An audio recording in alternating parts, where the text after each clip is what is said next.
not with a headset. Because are you running speakers as well? That's worse.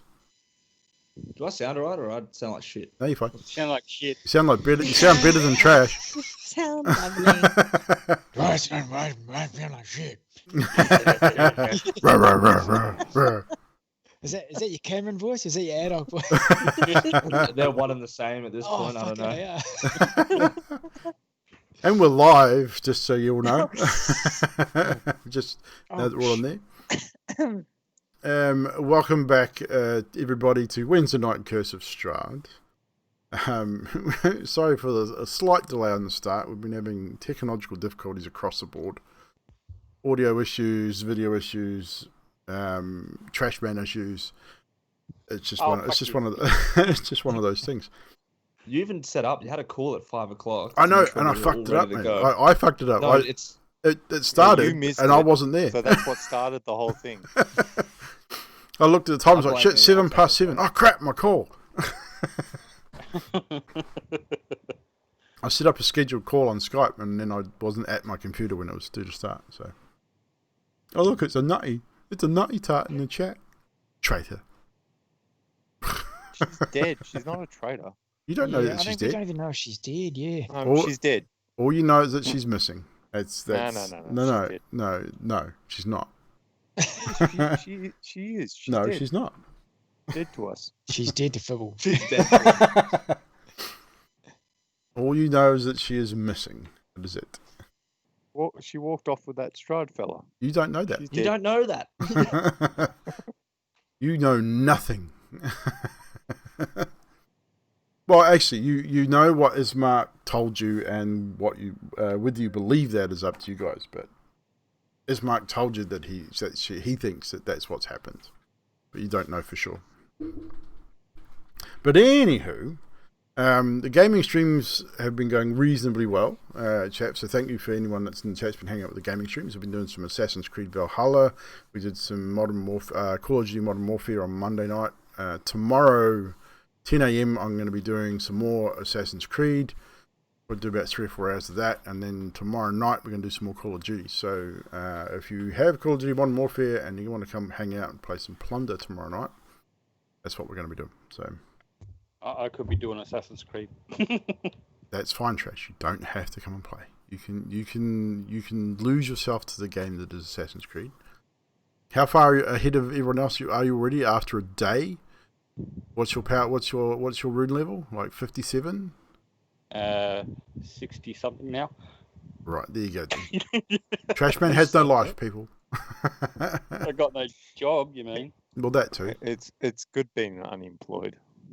I don't have a job. Sometimes. I mean, well, technically this is my job, but I'm not that far ahead in the game. But then I fuck around and try and unlock everything. So I'm getting there slowly.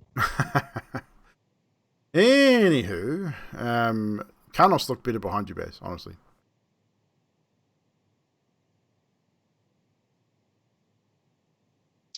Yeah, I was just trying some different things.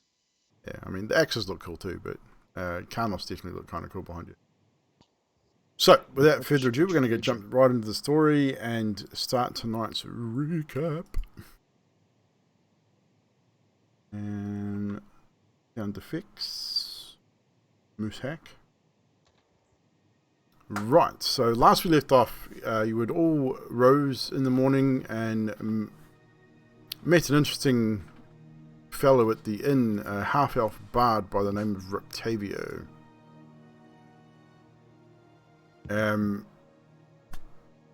Seems he'd been at the inn and in Barovia for about a month or so, and with that, he was regaling a story of a long dead cleric and his amazing abilities, being blind and everything else, but also promoting a circus that seemed kind of weird for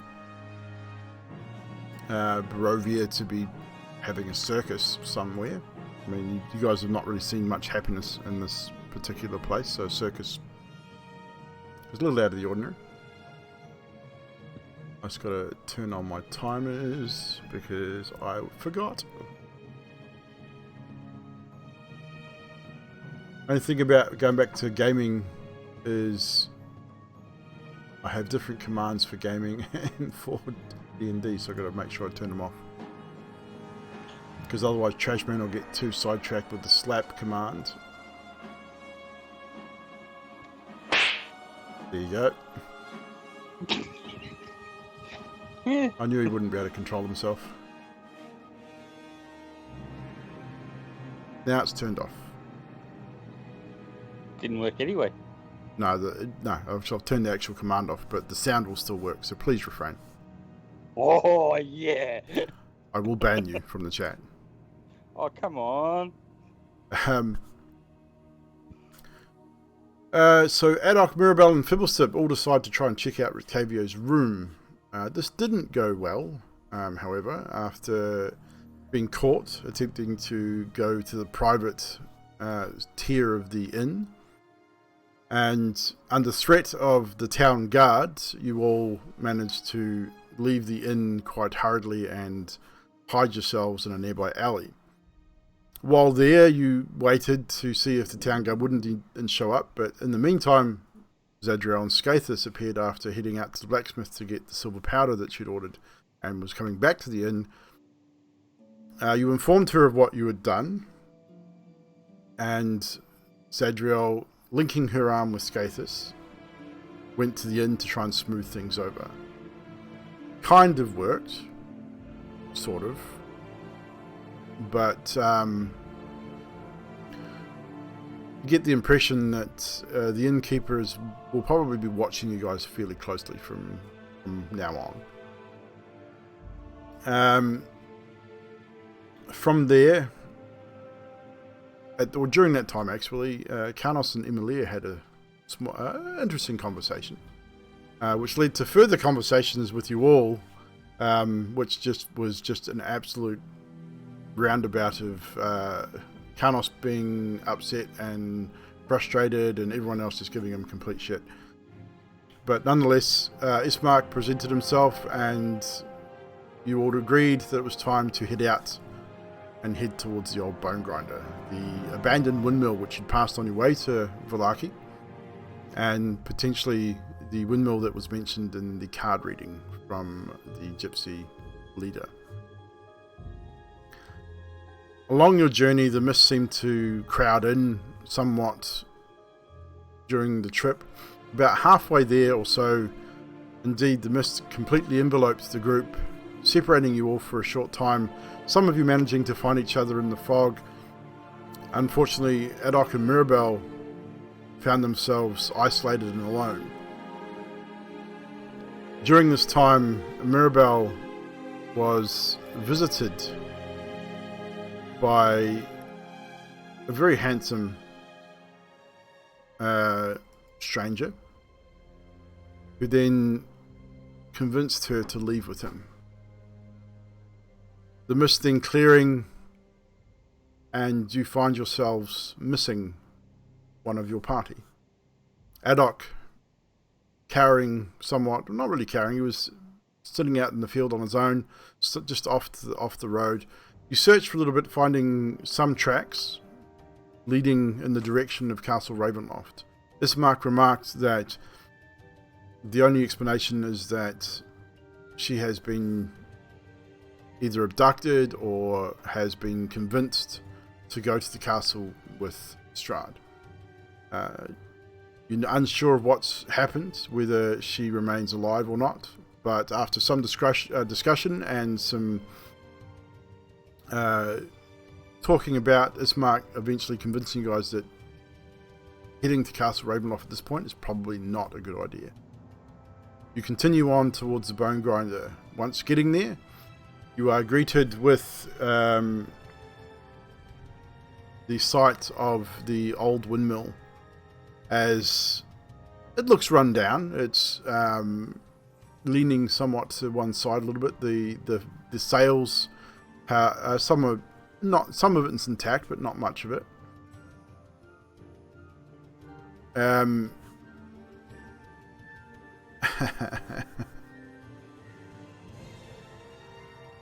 No, the commands have been turned off.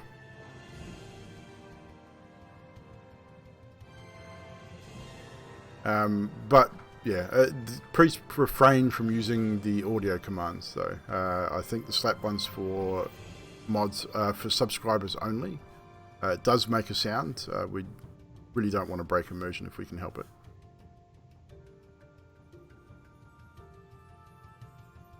Yes, that is from Soundscape, Sword Coast Soundscapes, I believe. That's where I've got all my Curse of Strahd sounds from, which is on YouTube. And with that, you investigate the external of the windmill, and does not appear to be anybody home at the moment. But you get this, the smell of pastries, freshly cooking pastries, seems to catch your nostrils as you get closer. The one thing you do notice is a raven perched on high upon one of the windows and squawking loudly, "Rock, rock, rock!" Just looking down at all of you. Just a single lone raven. And this is where we rejoin our adventurers, as you are now standing outside of the old Bonegrinder mill. This lone raven squawking loudly at you. You don't seem to see any movement from within at this point. The windows are a little high. Can't really reach them. It doesn't seem to be any windows on the lower level.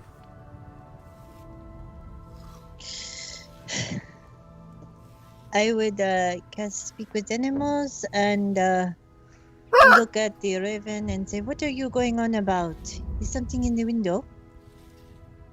What are you lot doing here then? Oh, we own the place. I don't know that. You do? Really? Mhm. You sure? We have the paperwork. I'm pretty sure there's Morganth and her daughters own this place. Uh-oh.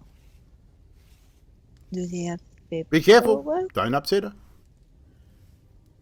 Could you tell me for a little Russian what is in the window where you're at?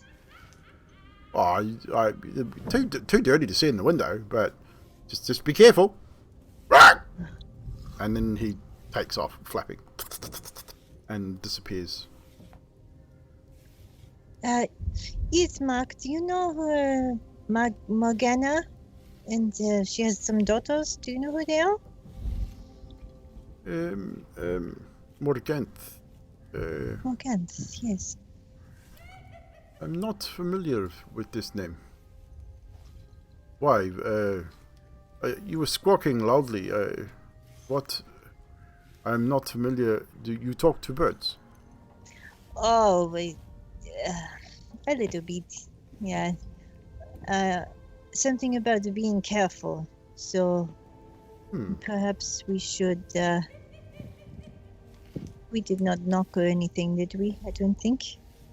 Roll an insight check, please, Cedriel. Thank you. A 12. 12. You get the impression that the raven is definitely trying to warn you of something. I mean, even though he didn't really say as much, he just sort of said, "Be careful." You get that impression that you have to be careful, if you know what I mean.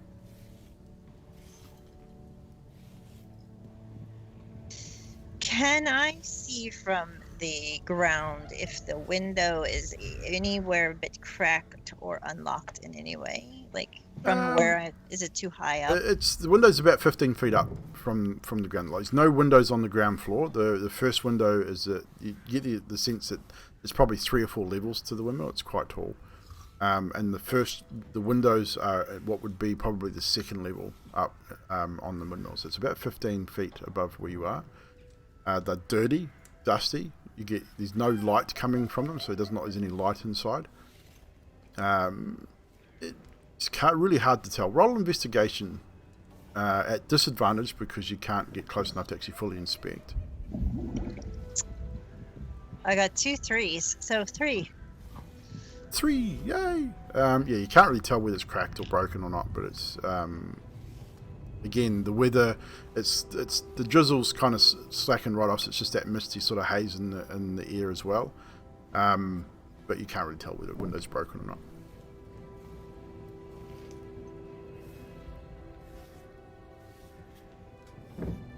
Any ideas what we want to do, guys? What are we doing?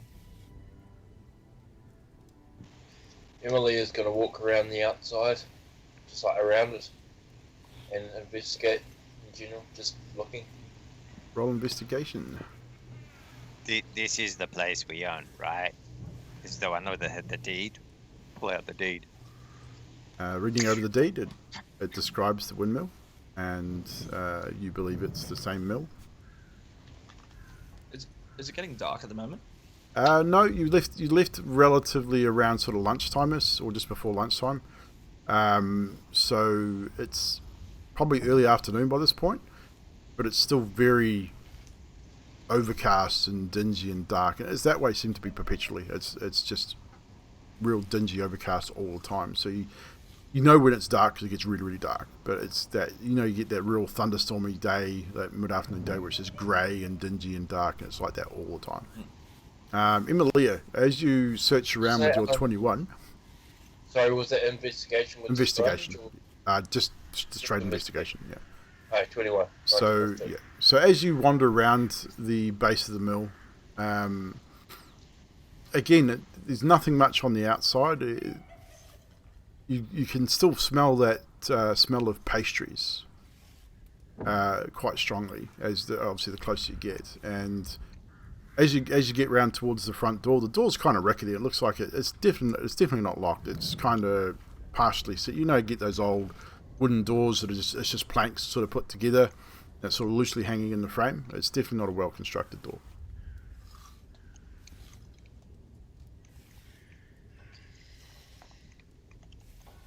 And no one looks like they are at home. I'm going to just turn the doorknob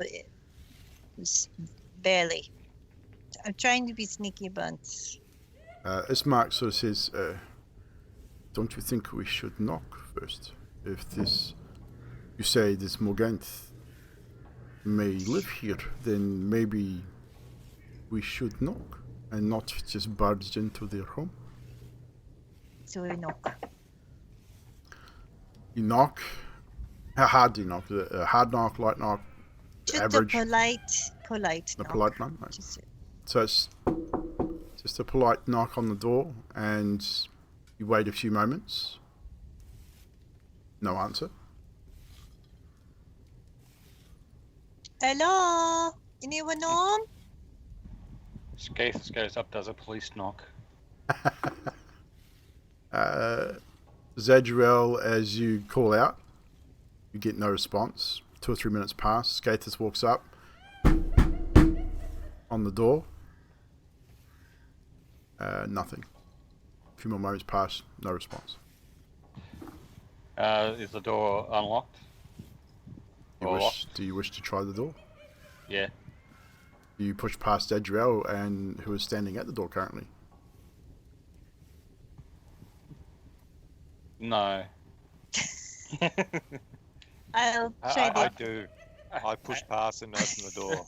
So Fibbleston pushes past Zadriel and opens the door. Yes. Carlos readies his weapons. As you swing the door open, you then see. We're gonna show you guys the first floor roughly. This is just a rough idea of what the first floor looks like in a cutaway view.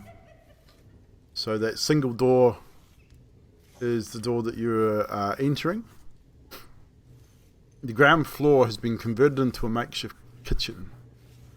But the room is filthy. Baskets and old dishware are piled up everywhere. Adding to the clutter is a peddler's cart and a chicken coop. Heavy wooden trunk and pretty wooden cabinet with flowers painted on the doors. In addition to the clucking of the chickens, you can hear toads croaking. The sweet smell of pastries blend horribly with the stench that burns your nostrils.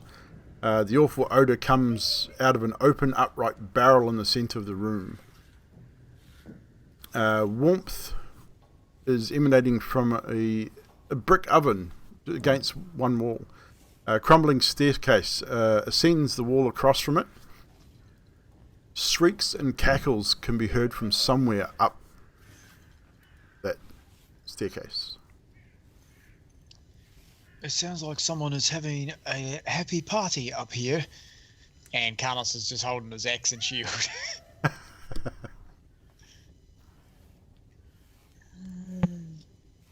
So the ceiling's about 8 feet tall, 8 feet high in this area. Zadriel, what did your bird friend say exactly lived here? Just something about the Morganth and her daughters owned the place, and I was trying to tell him that we have paperwork, but they don't seem to care. So, Fibble, you have said paperwork. 'Tis true. Yes, I have paperwork. Place owned by us. All right. Well, then I guess we should drive them out. At this point, are you all in the room at this point? Yeah, I would be. I'm still in the doorway when everyone moved in. Ismark Yeah, I'm is standing at the doorway too. I'm gonna be standing behind Zadriel, clutching onto the bear. Ismark sort of says to those in front of him, "Do you think this is wise to I'm behind the other two at the door. walk into someone's home, regardless of whether you think you may own it or not? You are not from Barovia, after all.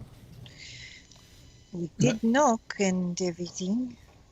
Do not hear the obvious signs of life from up above." Maybe should I call out and say hello? I'm Maybe. not comfortable with this. I think I will wait outside. Do you have a sneaky person? We do not have any sneaky people. We don't need to be sneaky. We're not trying to do anything dire. We just want to say hello and ask what they're doing here, if it is their house or not. Maybe. And at this point,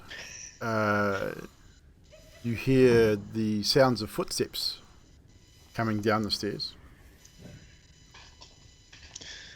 Maybe we Carlos. should quickly leave and knock again. Okay. All right. So Carlos gets out the door. Let's go. Let's see. Hello? Who is there? What are you doing in my house? Oh, hello. Hello. I was knocking and I did not hear anything. I was just checking if I could talk to someone. What do you want? And as you hear that, you see a set of feet and legs come down the stairs, and it's an older woman, haggard, heavy-set old woman with a face as wrinkled as a boiled apple. She pushes around a few old bones as she walks through, which is now you actually notice as she kicks a few of them out of the way. You notice that the floor is covered in lots of small bones. It's kind of a little unnerving. She wears a blood-stained, flour-covered apron. Long, sharp bodkin impales her bundled-up mound of grey hair. So she's got a big bundle of grey hair in here. It's got almost like a chopstick, sharpened on one edge, and it's shoved right through. The dirt-caked windows allow very little light to enter in from this 8-foot-high chamber. And she sort of comes down, she sniffs as she comes down, wipes her hand across her nose. "Why are you in my house? This is where we live. Why are you here? Who are you?"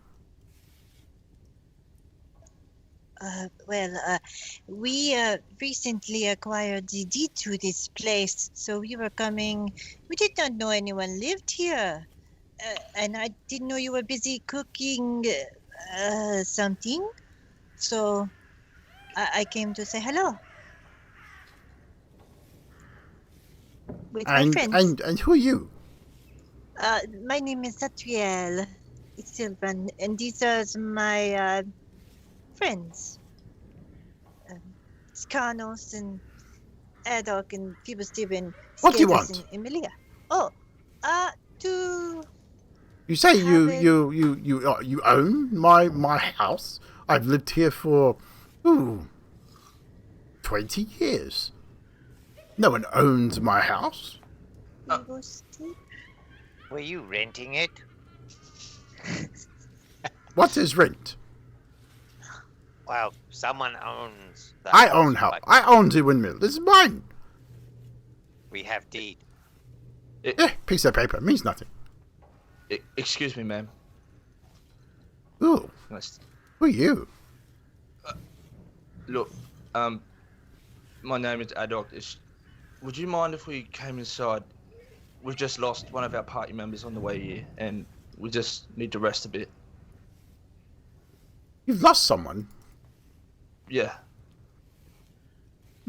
Interesting. How did you lose him? Don't know. It's fog. She There was very was- little. A lot of fog. Oh, you lost a That little came- a child. Children go missing here all the time. No, not a child. I don't know. Please, ma'am. Please. Can we just come inside? I don't know. Come in. Don't touch anything though. Just come in.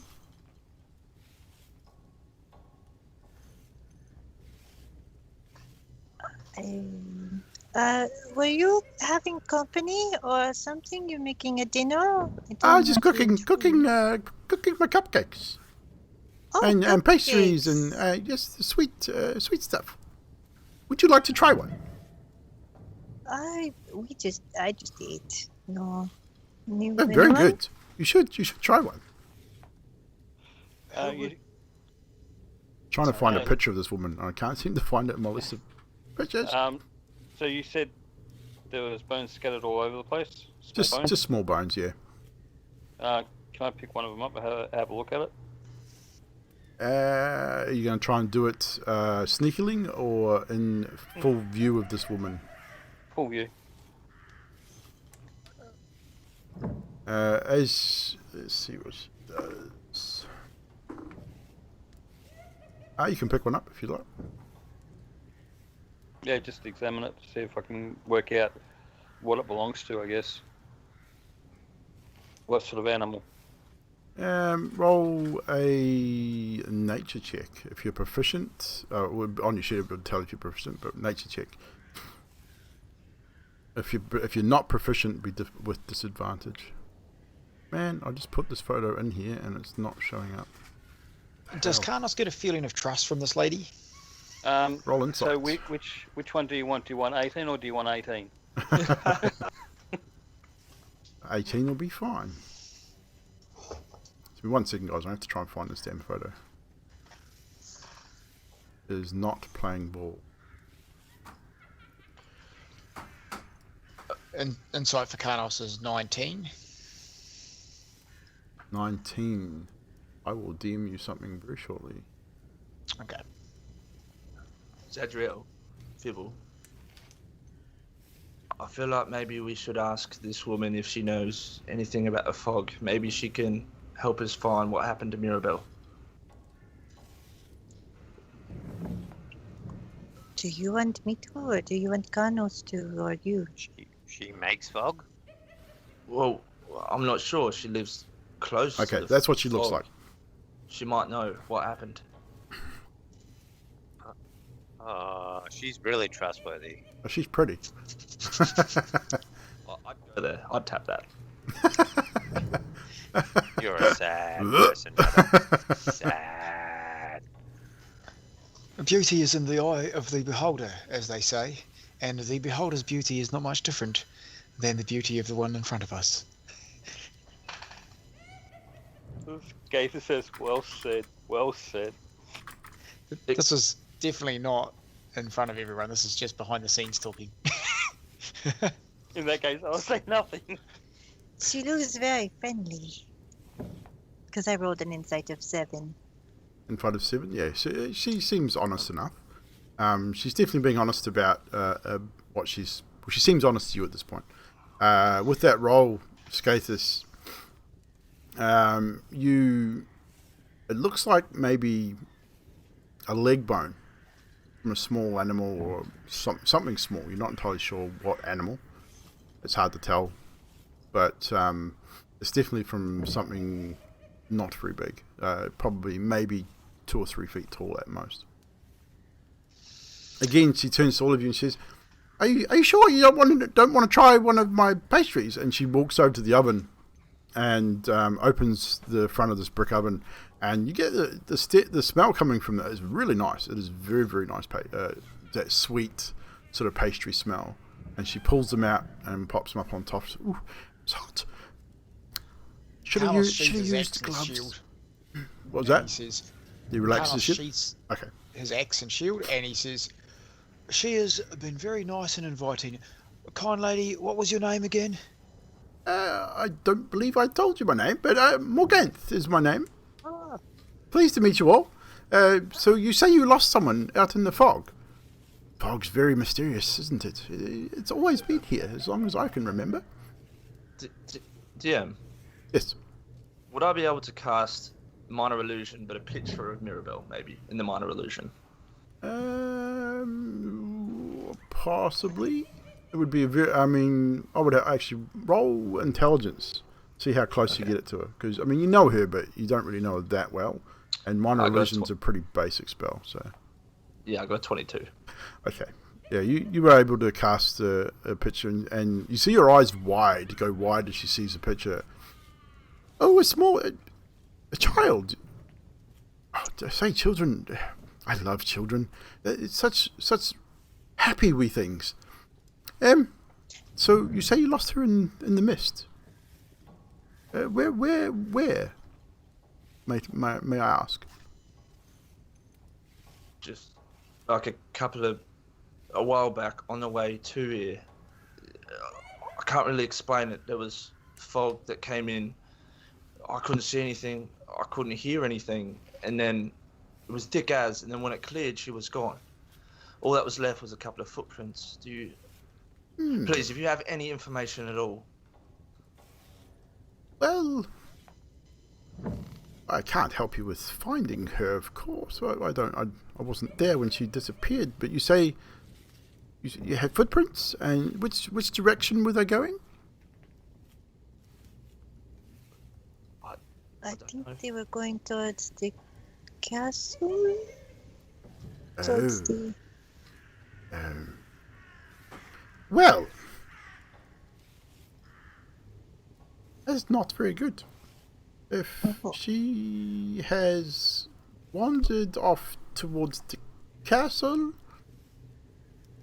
and she just seems lost in thought, and then turns and back to her pastries, starts moving them onto just moving them around on the thing, and then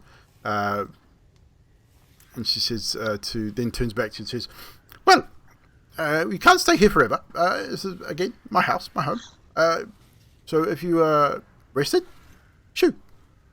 Do you live here all by yourself? You said you love children. Do you have any? Or I have two daughters myself. you? They are here somewhere. One of them's here. So the other one's off collecting herbs and mushrooms and things for our stews and our pastries and things. Oh, do you sell them or something? Oh yes, we sell the pastries. We go to the village of Barovia and all over the place. Might I try a pastry? Yeah, they do smell rather lovely, and I am Of course. somewhat of a cook myself. Definitely. One moment, and she sort of wipes her hands on her apron and puts one onto a plate and presents it to you, Carnos. And it's like almost like a pinwheel scone, almost. Looks like it's got cinnamon and sugar. It smells really good.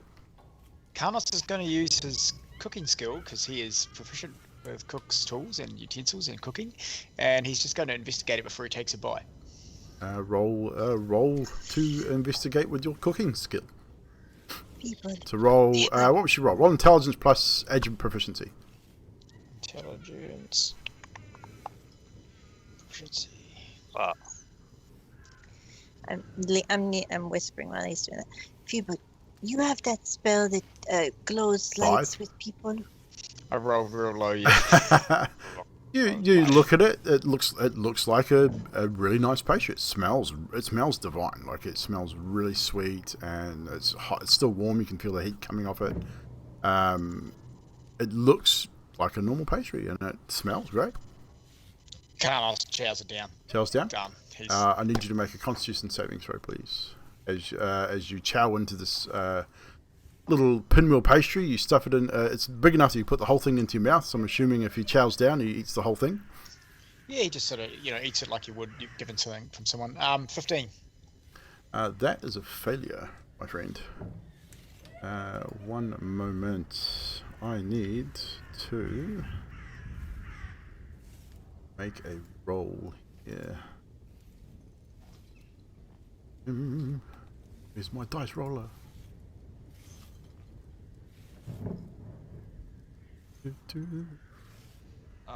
Whilst you're doing that, I'd just like to have a look at the bones that are scattered along the floor.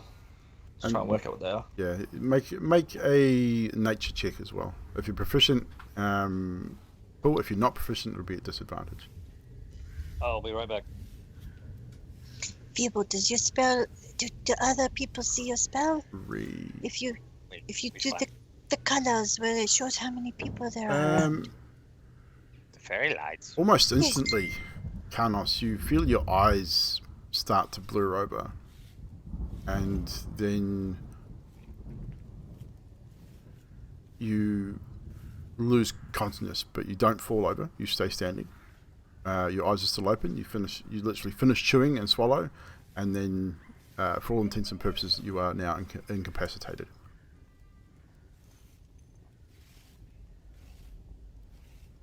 Okay.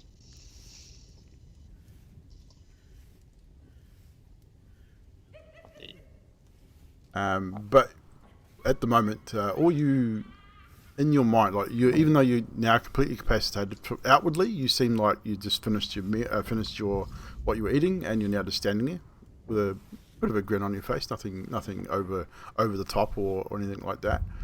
But you now have you yourself are now standing in an inn. People are drinking. There's a bard playing, and the bard is singing songs of Karnos the Great. It's pretty much all your dreams come true. Like, you've walked into this inn, everyone knows who you are. You are being regaled as the great Karnos that's the slayer of dragons and goblins and orcs and everything else. It's an amazing feeling. You just feel you're having this real happy time. You've been offered drinks, and two at a time, never just one. Everything you've been offered is all in pairs. It couldn't be a better place. Right, so back to the rest of the group. You guys don't really notice what's happened to Karnos at this point. He's eaten this small pastry, and is just standing there, pretty much as he was, except for his hands have probably dropped to his sides, and he's standing there, sort of looking at in Morganta's direction.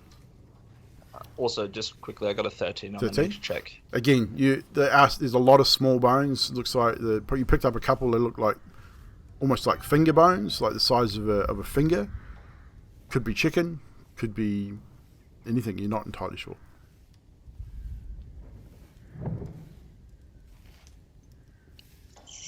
So, anything else?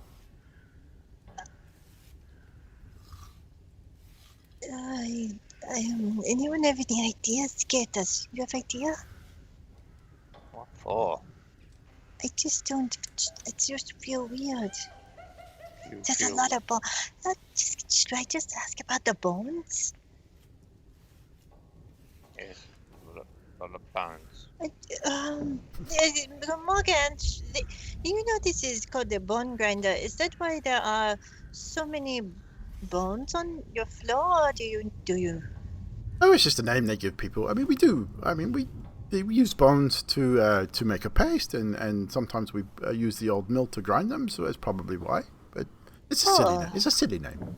I've never liked it. Well, who does all the hunting here for all these? What are My these? daughters. My daughters go and do the hunting and collect the chicken and the small wolf and lots of wolves in the area. Of course, you should know this. You've been here for a while, maybe. You knew No, you've been here for some time. I don't know. I've never seen you before. No, we've just. We get got strangers back, sometime, but Right? Yeah. Well, if anyone else has anything to say, Carlos, anybody? Carlos does not respond. Just- Roll a perception check for me, Zadriel, please. Excuse me, ma'am. Can anyone do that? No, just Zadriel. Nat 20? So 20 Oh, what? shit. This is the quietest he has ever been. As you sort of look over at Carnos, you notice that his eyes, he hasn't moved, and yeah, it's definitely, he's been quiet. And yeah, you look at him, it's like, hang on a minute. Something doesn't seem right with him. He's got this perpetual smile on his face, just a slight grin. You're muted, by the way. I take one of his canteens, He does not even move as you... drink some, Nothing. so it's uneven, and put it back. Nothing at all. Morganthe, you see Morganthe sort of look at you in a slightly weird way. Time to go. You've been here long enough. You've rested. Get out. Sorry, ma'am. Out. Now. No, Get I've got get one more. out. No. Just Get one more out. question. All of you. Now. Get out. If you would just appease me real quick. No. Get out of my house. Do you know anything about hags? Who? What? What? Never mind. All right, whatever. We'll just go. Get out. Get out. All of you. Get out. I'm gonna, Carlos, are you coming? yeah, I'm gonna No hit response. Carnos in the knee and go, Carnos, come on, let's go. Roll a strength check for me, Fibblestead. 17. 17. As you... do you shake him or you just kick him? Like, you know, but when you nudge someone. Right, so you give him a bit of a good shove. Carnos, you instantly snap out of this, whatever it was. You're not sure what just happened. You do remember everything you just experienced. Again, it was the best time of your life. It was just something you would dream about. Like it's you to a T. Everyone just knows you. They love you. It's you're just praised from dusk till dawn kind of thing. So as I snap out of it, Never happened in real life. so as I snap out of it, I'm like, yes, ladies, yes, there's more where that came from. You will absolutely love it. Oh, what happened? And then you find yourself back in the windmill, and Morganthe is right in front of you, telling you all to get out. What? You okay? Yeah, I was. Oh, well, how did we get back here? I was in such a great. It was a lady yelling at us to get out. Get out of my house, Apparently Okay. she doesn't Isla! like you fart too much. Isla. And Okay, she I'm sorry, raises her miss. head up and calls for Isla, which you can only assume might be her daughter. Carlos heads out. Yeah, we should probably leave. Seems a bit aggressive. Only a bit. Yeah, Okay, we will leave at the front of the door. You were going to leave voluntarily? Yeah. Yeah. Just out to the front. As we do, Carlos flicks 2 coins at the lady and says, "That was a absolutely lovely pastry." And then he grabs his opposite flask and his first flask, and he's like, as he walks out the door, he's like, whoa, and he drinks for one to even it up. Nice. And she doesn't even try and catch the coin; it just ting ting ting across the floor. Is she still staring at us whilst we're leaving? Well, kind of. She's sort of looking up at the upstairs, and it's now at this point you can hear another set of footsteps coming down from upstairs. As I'm leaving, would it be possible to try and snatch a pie or pastry on the way out? You could give it a go. Sleight of hand.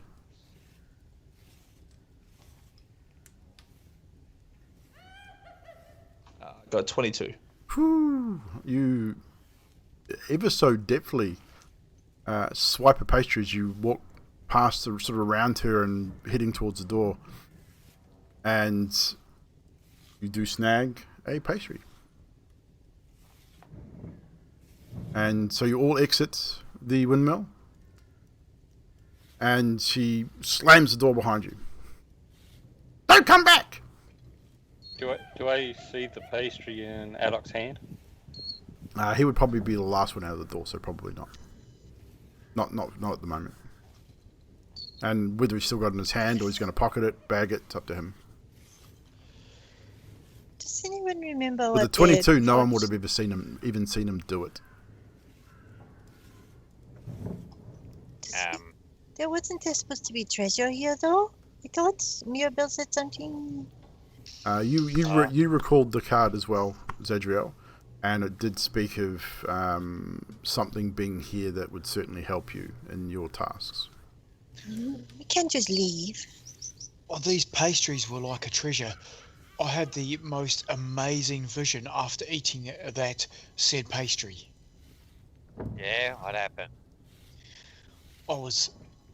It was almost like being back where we come from. Actually, I was in a bar, and there was these people all around me, and they were hailing me for all the things that I'd done, that we'd done together, saving people and slaying dragons and defeating beasts, and the ladies were all calling my name. It was absolutely glorious.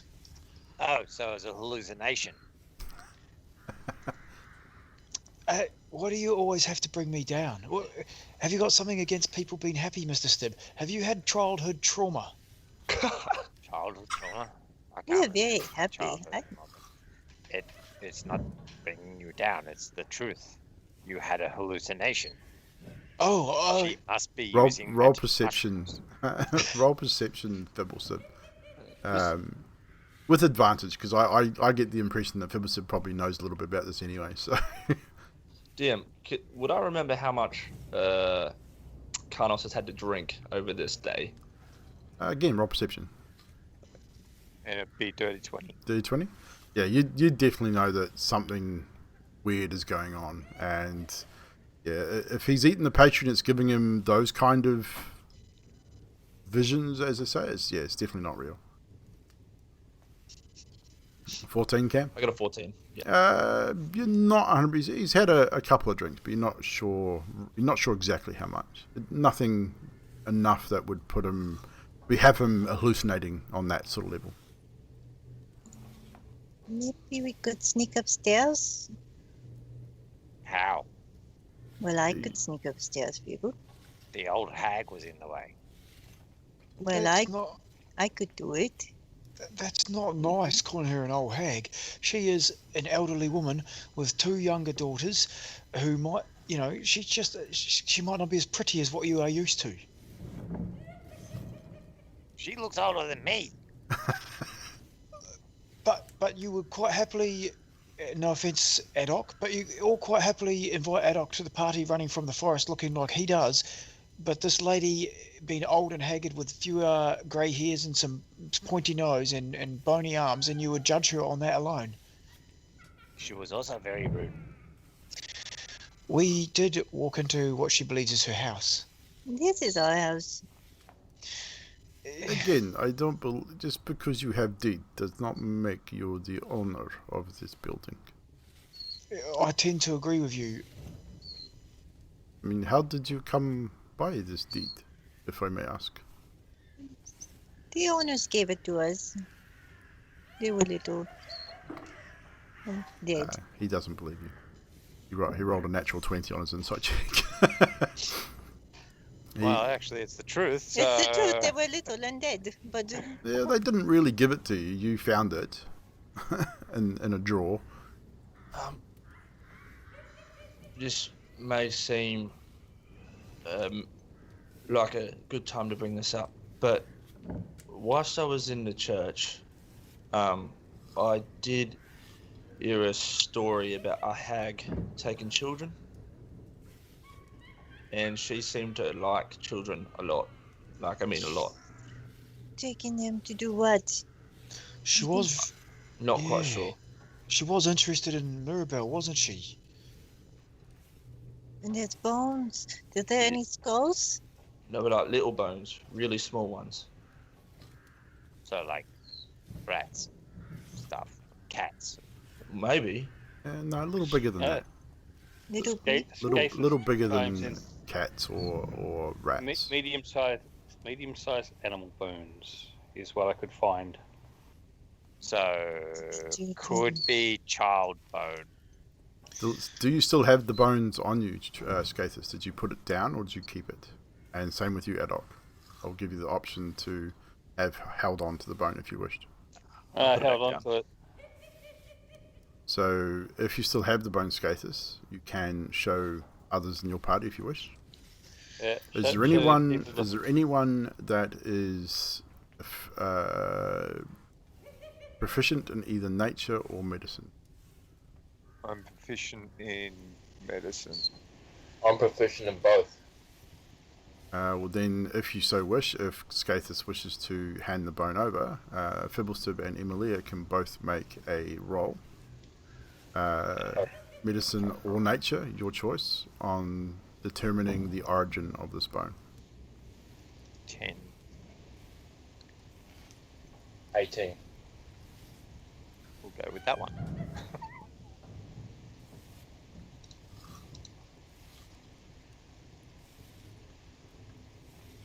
You know, maybe we should just ask her about how she came to prepare the Bonegrinder. If we've got the deed, then what happened to the original owners? You make a valid point. So what did you get on your roll, Fibblestib? I got a 10. 10? You're not sure. Does anyone have magic 18, to see Emilia. in the windmill signs of life other than the two? I can make invisible things visible. So Emilia, your roll, you would be able to determine that it is more likely humanoid than animal. They look humanoid to me. Ooh, And I know Carnos it's is a... Carnos, Yes.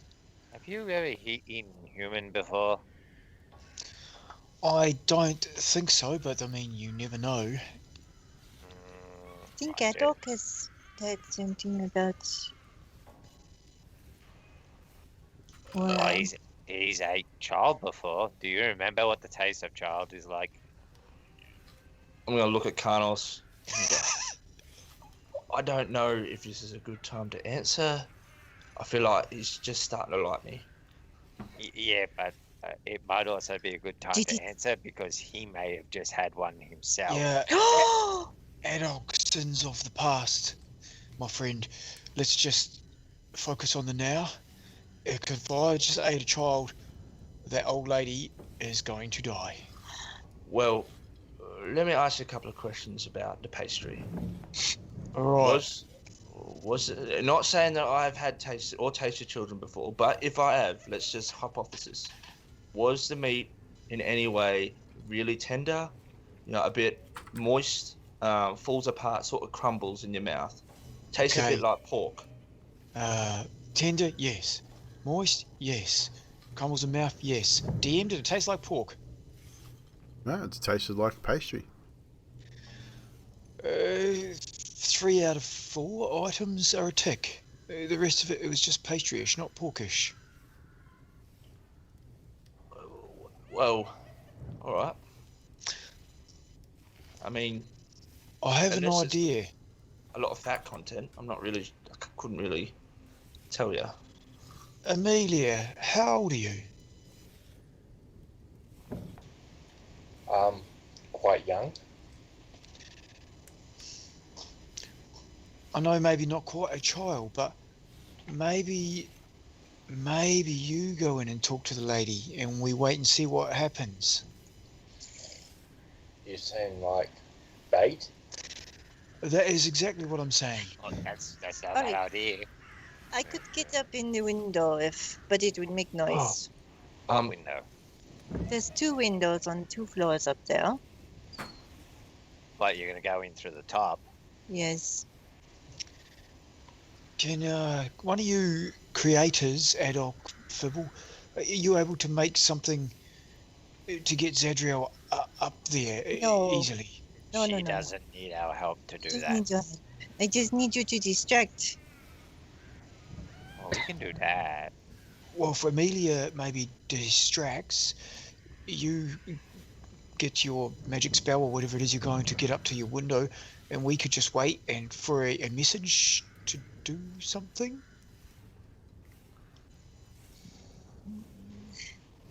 Do you think it's a good idea? Because if I get up there, I will be away from you guys. Yeah, Yeah, but you can also come back down. maybe I might be able to. I could create the noise of like a baby crying outside of the door. Ooh. Maybe we should step away from the windmill if you want to discuss breaking and entering. We are rather close to the door, and I'm sure she is probably listening. Sorry, Valid DM, in point. my mind we walked away a little bit. I thought Yeah, we walked man, away. Same, I thought we walked away. I thought we all walked away. I mean, thinking in your head's one thing. This is roleplay, guys. You got to let me know. So, I love it. I love it. We thought you would have assumed we. I'm never going to assume anything. I'm going to go on face value, and I'm going to kill you guys if you fuck up. So. DM Yeah. is right. DM is right. I would punish my crews too. I'm sure she is so nice. Well, it's time to go. In fact, I'm going to make a dice roll right now to see if she has overheard your conversation. Right.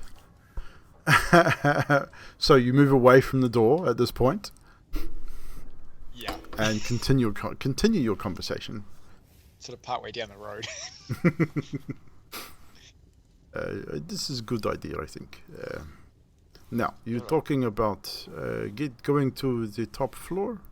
How exactly would you achieve such a task? I'd rather not say. I'd rather just do it. But I can probably grab one of the little people with me if they want to come. I'll look at I am Phil. intrigued, I must say. Just be careful. We've already lost a little person today. I'll go with her. Split the party! Yeah. Yeah, that's what I'm worried about.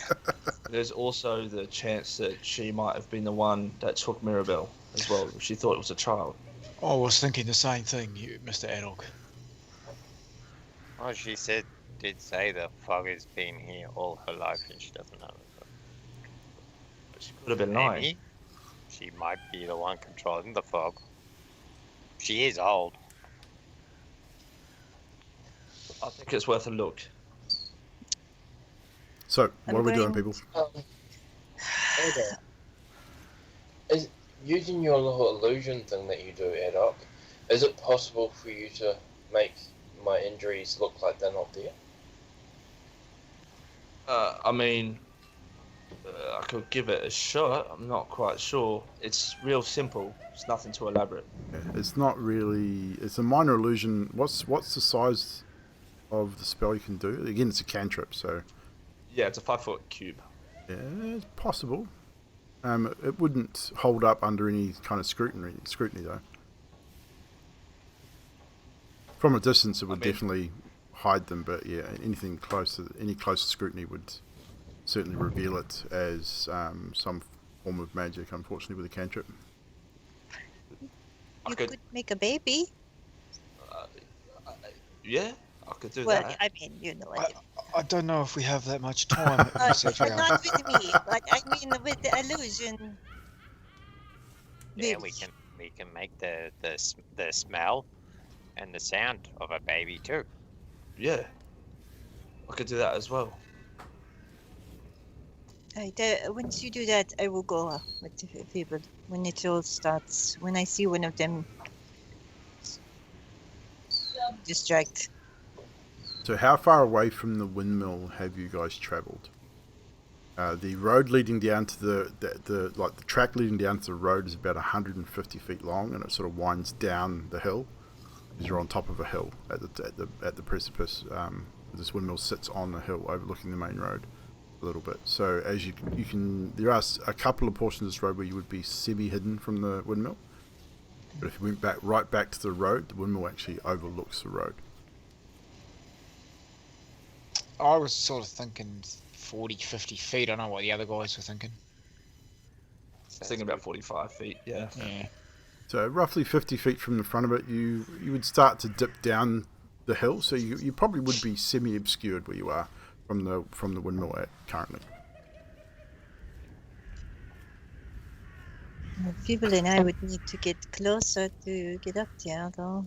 So, should we go off and make our way hiding towards the thing while you guys distract them away?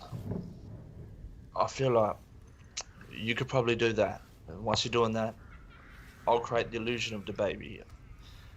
I'll get 2 rocks and I'll just I'll make the sound of the baby and the smell. I'll put it near the front door. I'll knock on it, and you guys can maybe go around the windmill and do whatever you're going to do. Well, how about this? I'll use my mold earth to make basically a basket, and I'll place my cloak in it, and you put your 2 rocks in it so that it looks like I'm carrying a basket with a baby in it. That could work. That could work, yeah. And then I'll carry it to the door. That's actually a pretty good idea, chat. Can we put it a little bit away from the door so they have to kind of leave? I might have to break a window.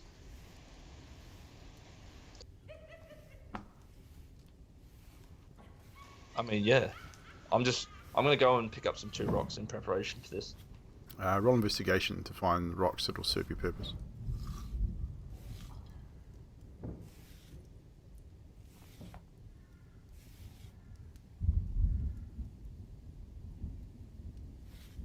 I got a 16. 16? Yeah, it doesn't take you long. You find you have to sort of step off the road. The road's sort of muddy. There's a few rocks in there, but you find a couple of good-sized rocks that would definitely give the weight of a baby. And wrapped in a cloak or a cloth, that would certainly give the appearance of a baby.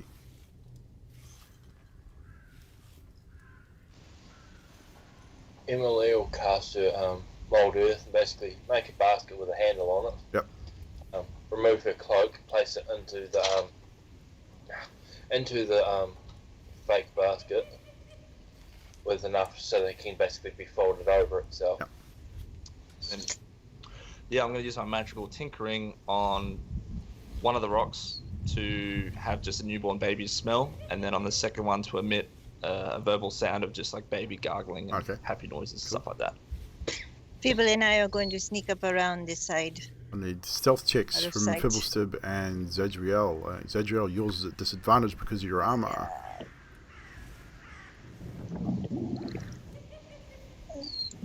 14. 14. Fibblestib, Dirty 20. you were Yeah, rolling that's on with you were rolling on disadvantage. D&D Beyond, weren't you? Yep. I could hear the which dice are you using? The Oh, no, that's Yanti. She's That's using- me using the health potion. yeah, I could hear it. I actually asked her to mute her. So as far as you know, you're fairly well stealthy, and you start making your way around towards the back of the windmill. So, what is happening at the front of the windmill? Who is taking the basket to the front of the windmill, and where are you placing it? Emily is going to take out a water pouch and redo her hair so it's basically falling straight down.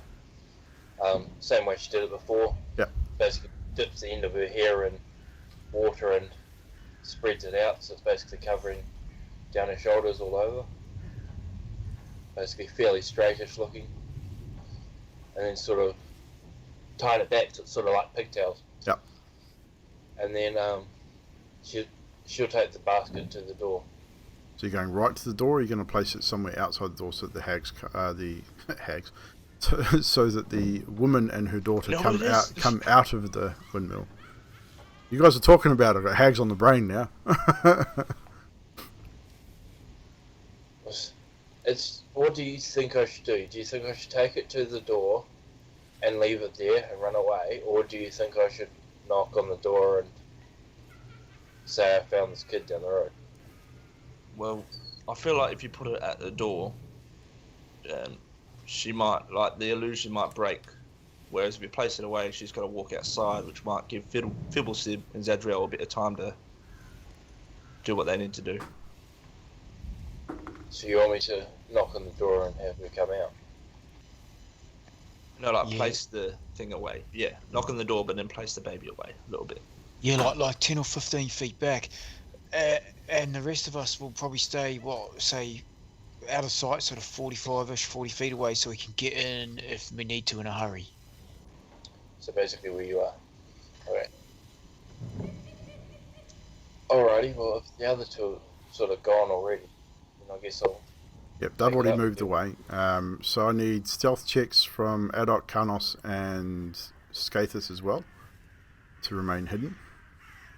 I mean, you're sort of just out of sight of the thing, so roll advantage because you're not like in full view of the windmill.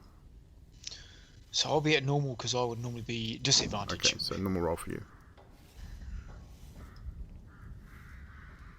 That's actually pretty good.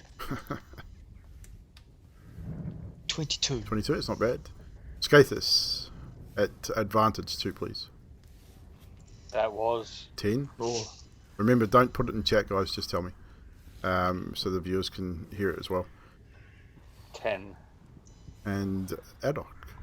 19. 19. So with a joint stealth check, it's not too bad. So you guys position yourselves where you think you're out of sight of the windmill. Emilia, you walk up to the front. You place your basket roughly sort of 15 or so feet from the door. Are you going to knock on the door and then move away? Or are you going to knock on the door and then remain seen is the question. Are you going to hide or remain seen? I'm going to knock on the door and then I'm going to go back to the basket. Like, sort of still standing out in the open, but behind the basket. Okay, so you place the basket, you go knock on the door. You move back to the basket. After a couple of minutes, you see the door open slowly, and you see another woman poke her head out. Still looks pretty old, but she sort of pokes her head out and looks out. What do you want? Mother told you to go away. Excuse me, I'm just, me and my kid are sort of out in the rain. It's not raining anymore. It's just mist. It's always rain. Well, mist, rain, it's damp. And what do you want? I'm just looking for somewhere dry around here. Where can I go? Just me and my little sister. We're trying to find somewhere dry. Valaki's 2 hours that way. And she points off towards Valaki. Okay. You sure I can't just stay here for a little while? Mother told you guys to leave before. I saw you with the rest of them. Okay. Sort of gonna pick up the basket and sort of walk away, sort of shuffle away. You head back towards the others. Yeah. You hear the door close as you turn and walk away.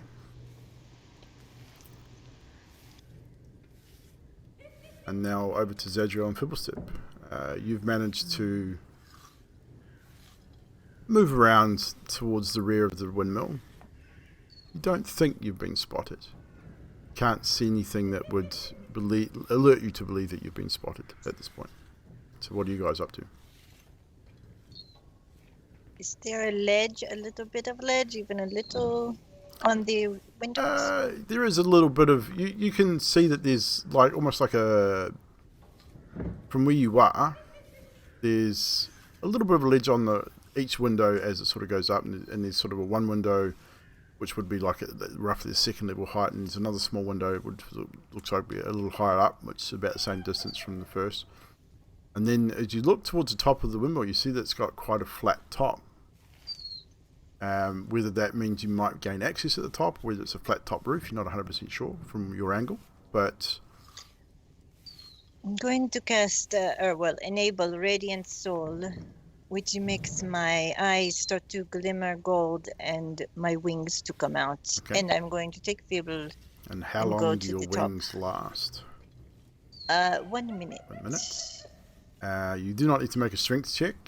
Fibble would be light enough for you to carry as you extend your wings. Would you describe your wings and what they look like to the viewers, please? They are a beautiful, shimmering, incorporeal white color, like the light of a sun kind of thing coming out. So a very radiant, sort of yellowy white. And as you extend your beautiful wings, you grab Fibblestib and you take flight. You raise up the 30, 35, 40 feet or so, and you land on the precipice of this windmill. Right. Is there any access to the... You see, when I bring up the right picture, the very top of the windmill is a cog mechanism where the sail sort of sits. It's an open top. There is a small trapdoor underneath the main shaft of the sail spindle, which is closed. Doesn't appear to be locked, but it looks like it would give you access to the floor directly beneath. Okay, I'm going to... People, you want to take a peek? You are smaller. Okay. And I take a peek. And you take a peek. And as you lift the windmill hatch, you happen to see this particular scene. There is a bed, pile of dirty old clothes. Look, the ladder that you see there is the ladder that leads down from the roof access. You see the stairwell that leads further down inside the windmill. There is a couple of small crates.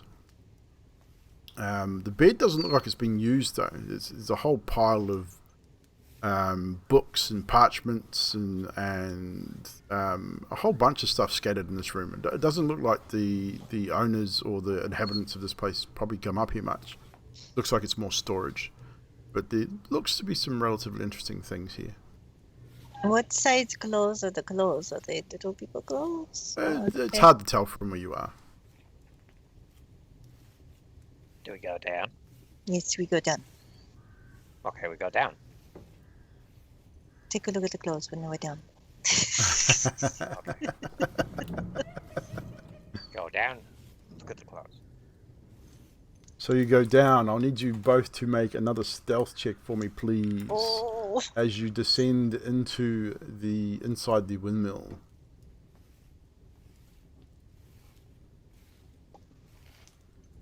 8. 8. Ooh. Add a teen to that for me. An 18 and an 8. So Fibblesib, you go down first, and you are very sneaky and very quiet as you descend the ladder to this makeshift bedroom. Zadriel, you get about 2 or 3 steps down the ladder, and then your foot slips. And you know how on a ladder or stairs you miss a step and you just go, sort of skip 3 or 4 steps as your feet go, and your armor rattles quite loudly. I'm going to make a quick roll here. And you stop for a moment and you wait, you listen. Fibblesib, you probably wince at the sound of Zadriel slipping down the ladder. And a minute goes by, don't hear anything. You hear the sounds of the windmill, that's about it. You don't hear anything at this point. I'll look at Zadriel and it's like, Sorry. I'm so sorry. You're all their feet. I know. Okay. Look at the clothes properly. So, you look at the clothing. The discarded clothing. Luck being given to Zadriel. Roast is not supposed to give luck to his fellow players, but we'll allow it. I'll allow it. This just once. You'll get away with it just once. So, you meant to do it Sunday night for Wednesday night. the discarded clothing belongs to children. Series of small t-shirts, not t-shirts, like small jerkins with lace fronts, small pairs of 3/4 pants trousers, small dresses, and luck for Adok from Nutty Tart. So yeah, it's a rather large pile of clothing too. It's and definitely all child-sized clothing. Anything ad hoc size? Well, most of it would probably fit. Most of it would probably fit Adok. I grab a shirt and a pair of pants because if I remember right, he's wearing rags and stuff. So, and a really nice. He's got a really nice cloak. Not wearing rags. Oh, Nutty's dropping a Fibble luck as well. And a Scathus. And a Scathus. There you go. Nutty's got all the stuff there. So, she's not in the game now. And Carnos. Well, there you go. I think everyone's going to get luck right now from Nutty Tart. In the little closet there where you see the wooden crates, there are 3 of them stacked on top of each other. They all have small doors in the sides. The crates have doors. They have small doors. That's not right. And, Why would a crate have a door? And also too, the mouldy bed behind you is again just covered in what looks like old books and tomes of all sorts of stuff, parchment, scrolls, all manner of things. Oh, any magical type scrolls? Roll investigation. They're trapping children in here. People. 26. With that, you find a large tome bound in leather, which, just give me one moment, I will bring up what it looks like. It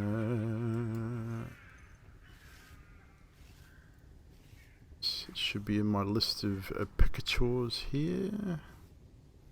Pikachus. Pikachus? Should we, wave something out the window to tell the others, or? Yeah. This is the tome that you have found, Mr. Fibblestep. Ooh. Okay, cool. I'm gonna throw that in my bag. The rest of it doesn't. The rest of it looks like junk, but that one stands out to you. It's very well bound.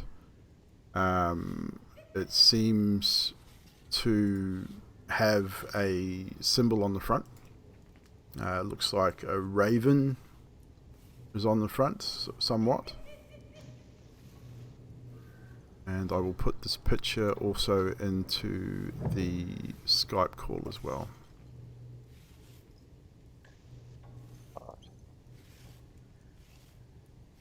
So, you now have that book there. You're not entirely sure what it is, but it looks very cool. So that for later. Right, so back to where we were before. So, also, pair of pants and a shirt. Throw that in my pack for Okay. adult. And then go up to the bottom crate and open the door just a little bit. So the door is locked, but the moment you touch, which one are you looking at? The bottom one, because I say because you're too short for the top one. Yeah. So the bottom one, you go to reach for the door and the door's locked, but the moment you touch it, you hear, "Who's here? Please don't hurt us." Okay. Hello? Who are you? What do you want? Oh, what are you? I can't see. It's very dark. No, what are you? Not where are you? What are you? I talk to animals. I don't know what it is. I'm just a kid. Who are you? Are you? Shh. Are those ladies still here? Yes. Yes, Oh, please save us. we will. We will be right back. And with that, it sounds like a little girl, and then almost immediately after, you hear probably a slightly older boy. Don't go. Come back. Please. They don't know we're here yet. Just be quiet. Shh. Yes. Please don't. Please come back. We're gonna go get our friends. You have to Don't wave leave us something out here. the window. I'm gonna go up the steps. Yep. The thingo, and I'm gonna cast a firebolt bolt in the direction of where the guys were. Okay. Has it been over a minute? It has been over a minute by this point, so your wings would have no longer be available. But I need to roll a couple of rolls here. Damn. My rolls have been shirt house tonight. You guys have been That's good. so lucky. We'll keep that up. So fire a firebolt to try to get the guy's attention. Okay. I don't think anyone needs to roll perception as a firebolt soars overhead over your guys' position from the direction of the top of the windmill. Scathus, Adok, someone is firing firebolts at us. Right. Let's go. Oh, no. Let's go towards the firebolt. No, away from a firebolt. Clearly, Fibble and Zadriel are dead. We're next. Let's go. No, if they're dead, then we need to save what's left of their corpses and take them back to their families when we win this fight that we're going to have. Hold on. As Mark pipes up, he's been watching from the trees, just a little bit part of your position. He's looking up. He says, "Come here quickly. Shh, stay low. Okay. Come. Look." And as you look towards the top of the windmill, you can see Fibble stood waving his hands, and Jadriel has probably joined him at this point. Now, So I'll wave my hands a couple of times and then fire another firebolt. All right. So they're possessed. They're trying to kill us. Let's go. I think it's like a game of charades. So he's saying, roll insight, guys, if you want to try and determine what they're saying. Oh, and Baz freezes. Yep, I'm rolling insight for. Jesus Christ, even Carnos' insight is shit. I got a 10. Not Carnos, it's 16. Mark. 10, 16. Not adult. Now I'm getting confused. This Mark got a. So that's. Yeah, his was shit. 13. Same. 13? Yeah. I suppose it's not too bad. Emilia, what was yours? 20. Yeah, Emilia, you are the only one that, well, even Carnos and Ismark can sort of tell that they're trying to get your attention, and I got a 16. you're 16. Well, yeah, you'd be able to tell as well. So everyone generally can get the idea that they're trying to get your attention for some reason. You're not entirely sure what, but they want your attention. I think they found Timmy. Timmy! We're missing a Timmy. I don't know. I don't know who this Timmy is. Is there a small object up here?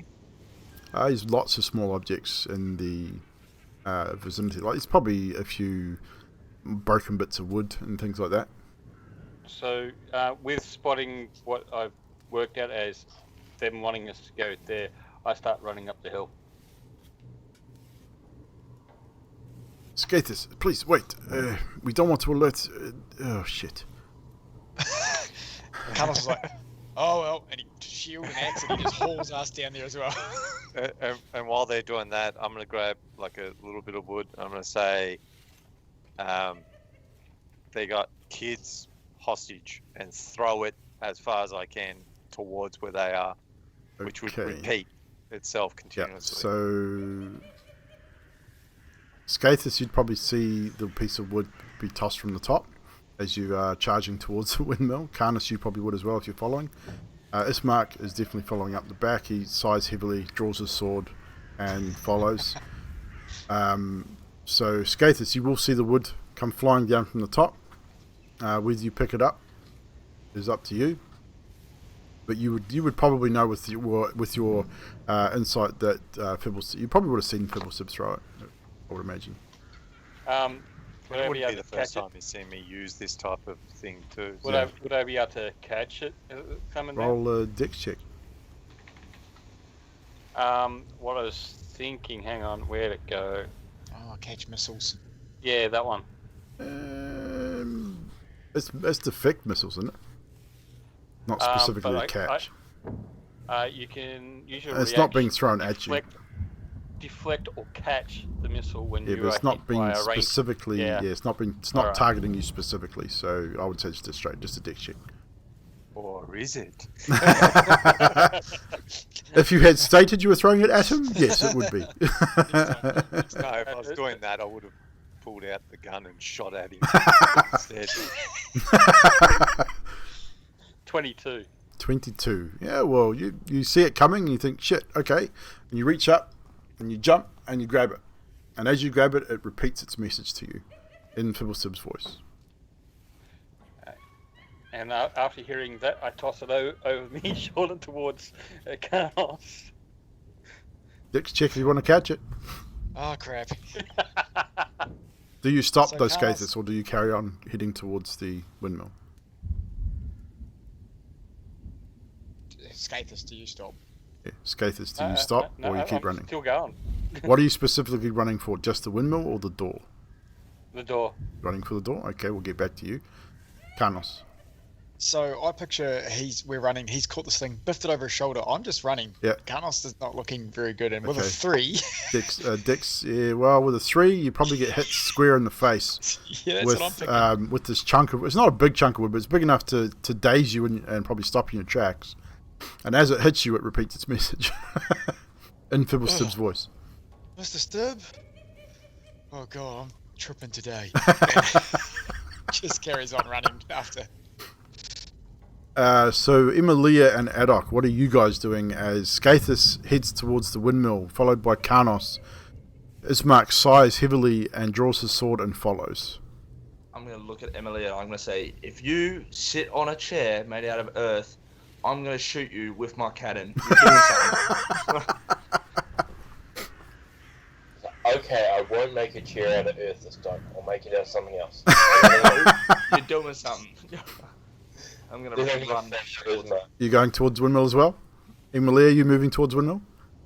Yep. Okay, so with that, we will switch back to Zadriel and Fibblestib at the top of the windmill. You now see your friends charging towards the windmill. Skathis leading the charge, heading towards the front door. Karnos following shortly after. Ismark is there, and then finally you see Adok and Emilia start heading towards the windmill also. Yeah, my speed's currently 40, by the way. Yep, no, that's fine. I feel Carlos would drop back with his limp too, Sean. He would, yeah. Sorry, Evil. Yep. Yeah. So what's Karnos' speed normally? 30 feet? Yeah. Yeah, I'd say maybe we'd drop him down 25 just to accommodate for the limp. So you could edit that on your page. If I can, there's one thing I'd like to try and do before Skaters gets to the door. Sure. And that's just throw a rock at him. Okay. To get his attention. Okay, throw a rock at him. Roll to hit. Shit. I guess I'm not proficient. It's throwing, so it'd be plus your whatever your ranged proficiency is. So anyone's proficient with throwing a rock. I mean, seriously, unless you're a complete dunce, there's no way that you're not able to throw a rock. Okay. 13. What is your AC, Skathis? What did you roll? 13. Yep, I'm 13. So it will hit you. So you get hits, not hard, but hard enough to get your attention with a rock, not in the back of the head or anything. Whereabouts you roughly aiming at, Ock? Just at the body, the biggest target, yeah. Okay, so you get hit sort of about shoulder blade. What size rock are you throwing? Just so we know what sort of force we're looking at here. Oh, like a pebble, something that would fit in Adok's hands, so small hands. You get hit by this thing. You're not sure what it is, but it definitely gets your attention. It's hard enough to strike you and hit you with your armor. You stop, you turn. What do you do, Adok? I'm going to build a cannon, put it at the door, knock on the door, fire, boom. Just give me a second. Do you stop and let him do it, or do you continue?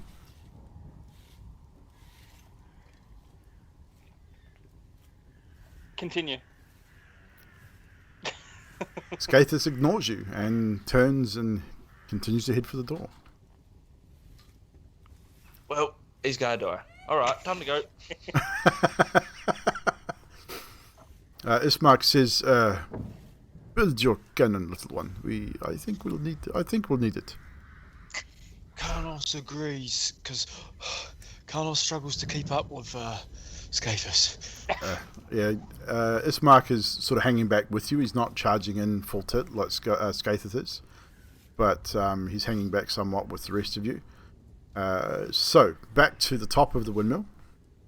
What are you guys doing up the top? Seeing this happening down the bottom.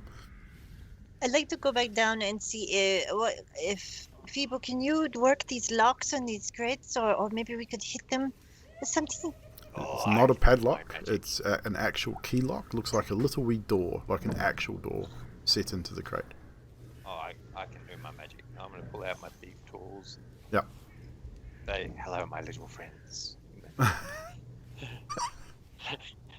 Please, mister, hurry. They'll come back soon. Shush. Master at work. So roll your sleight of hand. 16? 16. Not bad.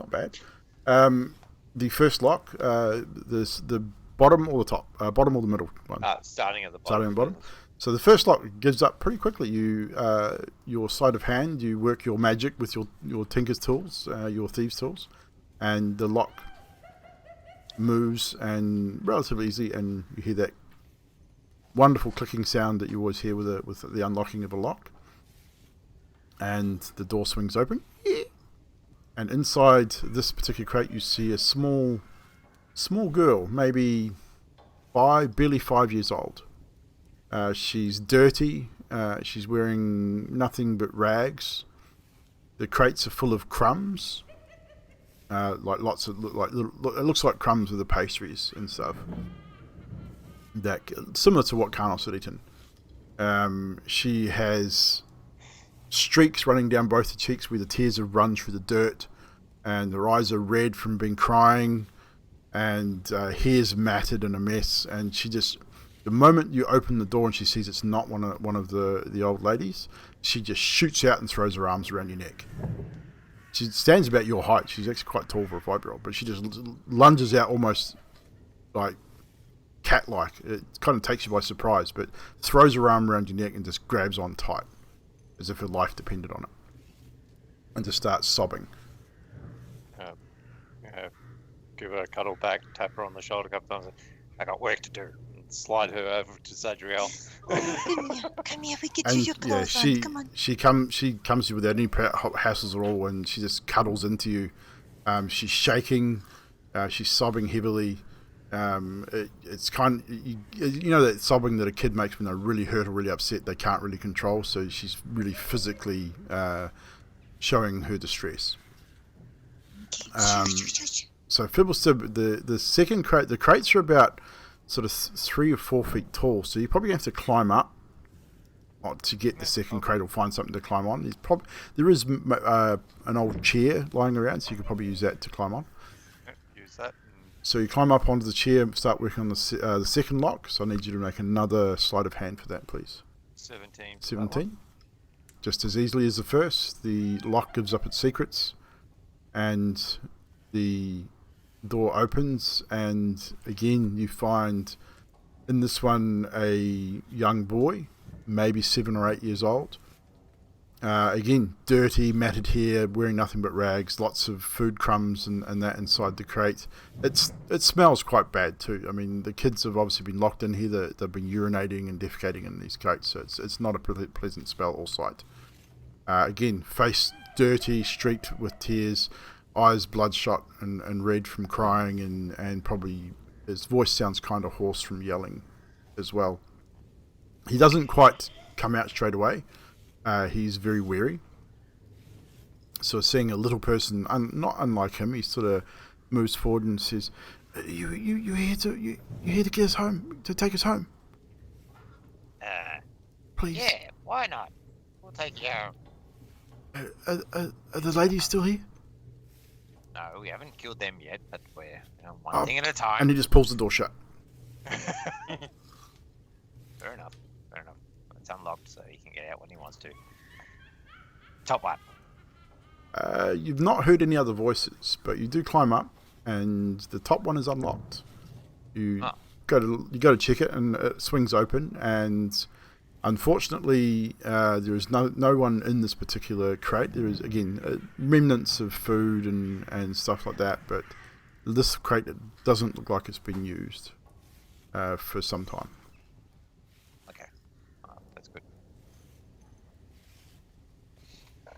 Little one, stay right here. We are going to bash some faces in of the hags, and we will be back. Hopefully. The little girl does not want to let you go. She is holding on for dear life. Just let her hang around your arm. She'll be right. Leg. Need your arms. So she can hang back with me. She's sniffing and sobbing. Don't leave us. They're going to eat us. Cook us in the big oven. Oven? Pig oven. Okay. If you don't let me go, I cannot stop them. So you have to wait and be brave. Okay. Okay. And she reluctantly lets you go, and she actually very very deftly for a little girl scales the crate and climbs into the second crate with the little boy. And they close the door, and you can sort of hear them sort of sobbing, and he's trying to console her, and she's sort of sobbing and stuff. No thanks, it's too noisy. I'm gonna have a break soon though. But we'll make coffee shortly. Yes, please, Nutty. Everyone wants coffee, so I think that might be a good time to take a break. So, with that, we will take a short break, ladies and gentlemen. We will come back as we rejoin the party out the front as they decide what they're going to do. Be right back.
Righty ho, chat. We're back.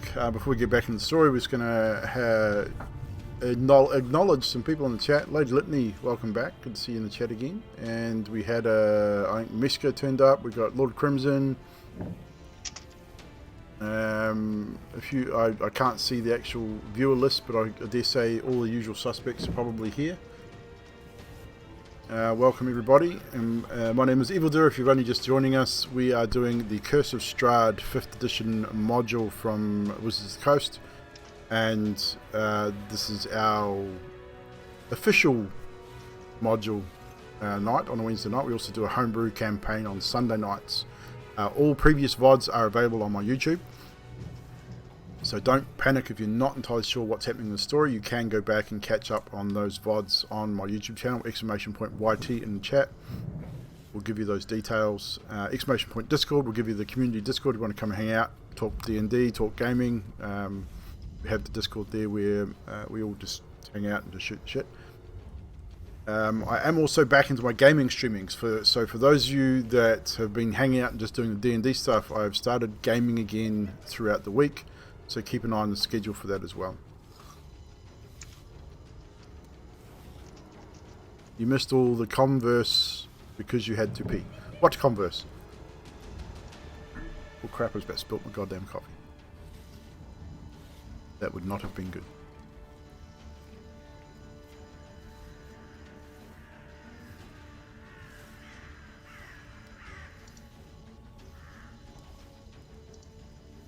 Oh well, never mind. Okay, cool.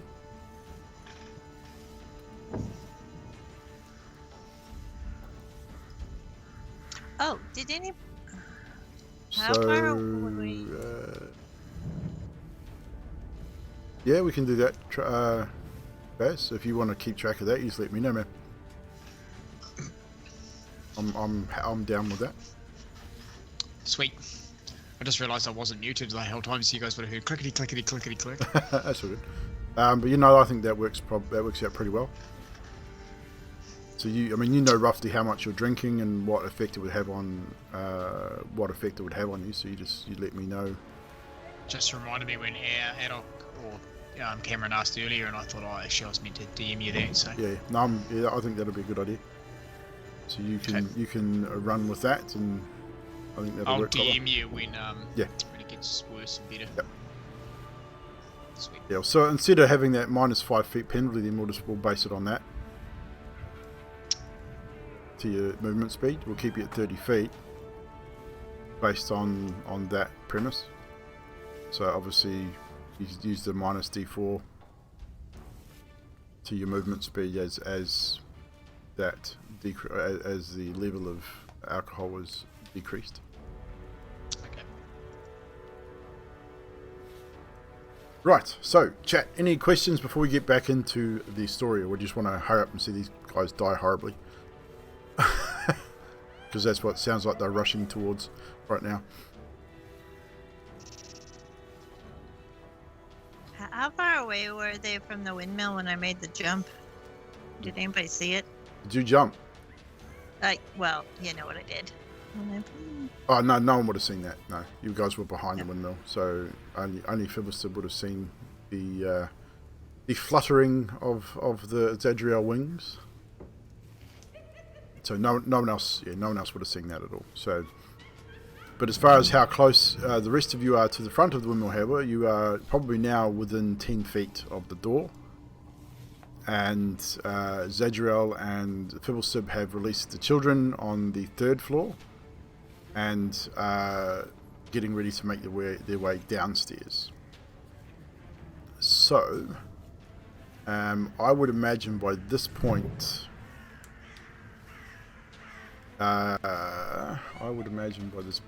we may have to enter into initiative very shortly.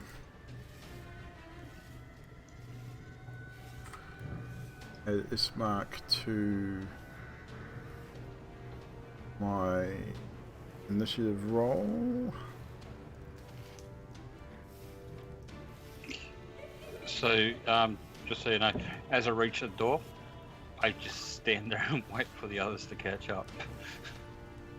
So you're not going to go bursting through the door? No, I'm stupid. I'm not that stupid. Well, you were stupid enough to go running towards the door in the first place. So I don't know about that one, Skathis. So, with that, we will roll initiative. Firstly, from Karnos, Adok, Emilia, and Skathis. We will hold you guys, Zedriel and Fibbles to roll yours, but hold yours for the time being. So, Karnos, yours, please.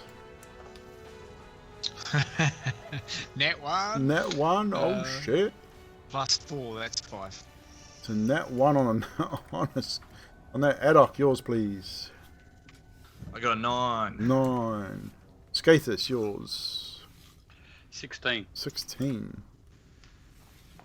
And Emilia. Nat 20 +1. Ooh, 21.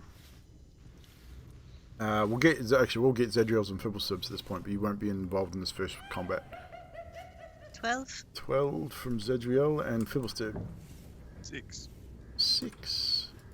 So, with that, as you get within 10 feet of the front door, Skathis in the lead, followed up by Adok, Karnos, Emilia, and Ismark. The door bursts open, and what steps forward is not the elderly woman that you spoke to, or Emilia, not even the elderly woman you spoke to, but a rather nasty creature. When I can find my description.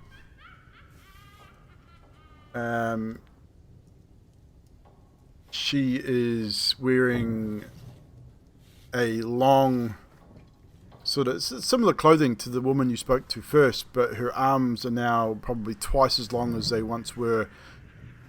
Bony protrusions from the shoulders and elbows, long clawed fingernails, very long dark hair, twisted, horrible looking face, probably twice as tall as she once was. She comes out stooped under the door frame and then stands up to full height, standing at about 10 feet tall. Lets out a large cackle and steps forward towards Skathis, you, as you lead the charge. You can hear a similar cackle coming from inside the windmill, which you, Zedriel, and Fibblesib would also hear. This one sounds like it's coming closer. It sounds, you hear heavy footsteps ascending the stairs below you. And with that, Emilia, you are first in the initiative order as this creature reveals herself. Well, since this creature's really tall, and I'll probably be able to see her over the top of everyone Certainly else, would. I'm going to cast Fairy Fire on her. What is the roll for that? It says Dex 13 on it. Dexterity. Second, we will cast a Dex save using stats. She rolls a 22, so she saves. She is not affected by the Fairy Fire, unfortunately. Okay. So read what Fairy Fire does. I know she won't be affected by the spell, but I'm not sure if there's damage that comes along with it as well. I'm pretty sure there's not, from memory. No, there isn't. So what would normally happen is she would be outlined in a purplish bluish hue, but you cast it and nothing seems to happen. Okay. So you're roughly 20 to 25 feet from her. It is just, yeah, it's pretty creepy.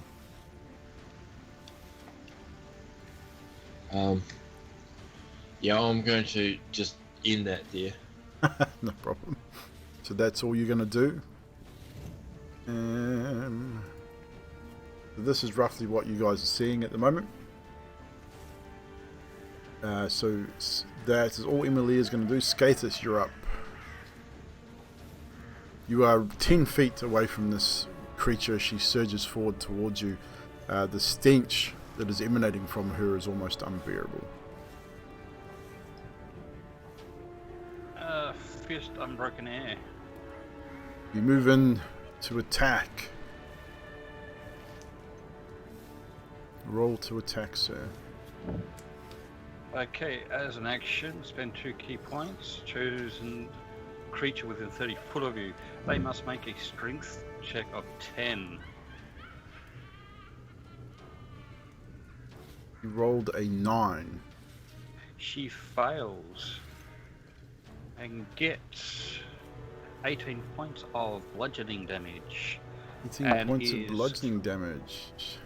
And gets thrown, pushed back up to 20 feet away and knocked prone.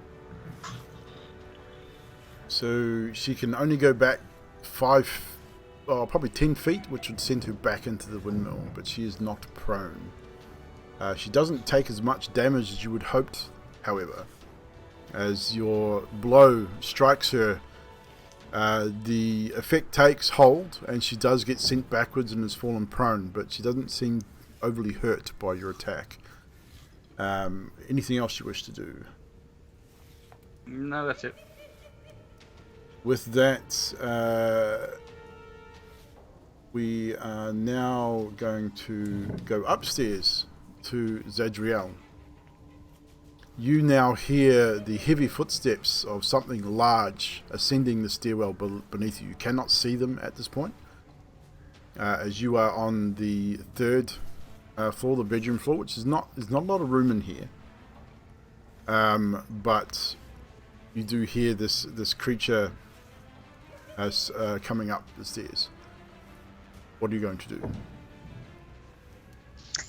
I'm going to go down the one floor. So you're going to head down the stairs?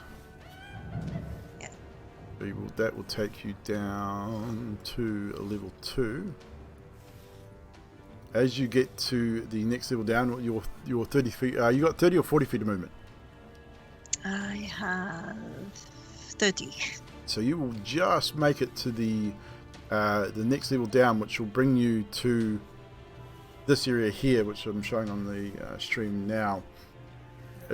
Which is like this is where the mill part would have been for the original windmill. On this, as you reach this area, you notice fine eggshell coloured, off-white coloured powder on this platform. This is once where wheat would have been crushed and milled. This is definitely not wheat. It has a much coarser look to it. But that is about as far as you're able to go. You still cannot see whatever is coming up from below you at this point. So with that, we will then... Is there anything you wish to do outside of your movement in preparation? I will use my bonus action to Wrathful Smite, which I will use on my next turn. Oh, noted. You cast Wrathful Smite on your Warhammer. With that, Adok, it is your turn next. So you and Ismark and Karnos are all sort of just behind Skathis as you watch Skathis get into a very interesting sort of melee stance and then strikes out with both palms, sending the large hag backwards into the wall and then her falling prone against the windmill. If you are firing at range, it will be at disadvantage. Sure. I'd like to use my movement speed to go as far up to close to the door as I can. Yes. Reach into my bag and throw out 2 pieces of metal and 3 sticks of wood, just really tiny. Yep. And then as I do, runic circles are going to glow on them, and they're going to enlarge immediately and form into a shape of a cannon. On so the barrel, right in the doorway? Yep, right on the doorway. On the barrel, it's going to have sparking flames start to come out, and then as my bonus action, I'm going to fire it. So you're just firing it into the windmill, not at her? Yep. Well, it's a 15-foot cone. Yeah, well, she's outside of the windmill, prone pretty much next to the door, not in front of the door. Okay, so she's not in there. No. Okay, She's well, outside. I'll direct it towards her. You're going to direct it towards her? Yeah. So, fire. What is the she needs to make save? a dex save. That will Got be 14. an automatic fail because she is prone. She can not roll out of the way. She is up against the windmill, but she will automatically fail that dex save. So what is the damage? 6 fire. So 6 fire damage.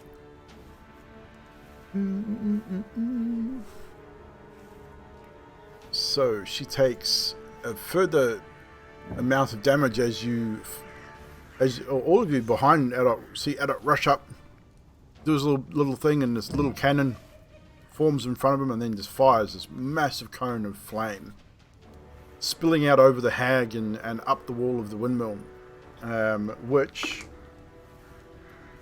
the door, because a part of it would have hit the door as it fires through, the door crackles and bursts into flame. Not huge flame, but you can see the fire starting to form on the dry timbers of this ramshackle door that was hanging in this door frame. Anything else, Adok? That's all. That's all. It is now her turn. She stands back up, turns almost on all fours, almost like a unnaturally large spider, and sort of spins, turns towards you, Skathis, cackles, and just runs towards you eerily fast. Think of The Ring or something like that kind of movie. That it's really creepy. She's hairs all down in her face, and she just shoots towards you really quickly. She will cast, as she's moving towards you. Actually, no, she won't. She's going to attack you with her claws. And she is going to get a 16 to hit. And you will take 13 points of slashing damage as she strikes out with these elongated knife-like claws. They're almost 1.5 inches, 2 inches long, and she reaches out and just slashes across the front of your body.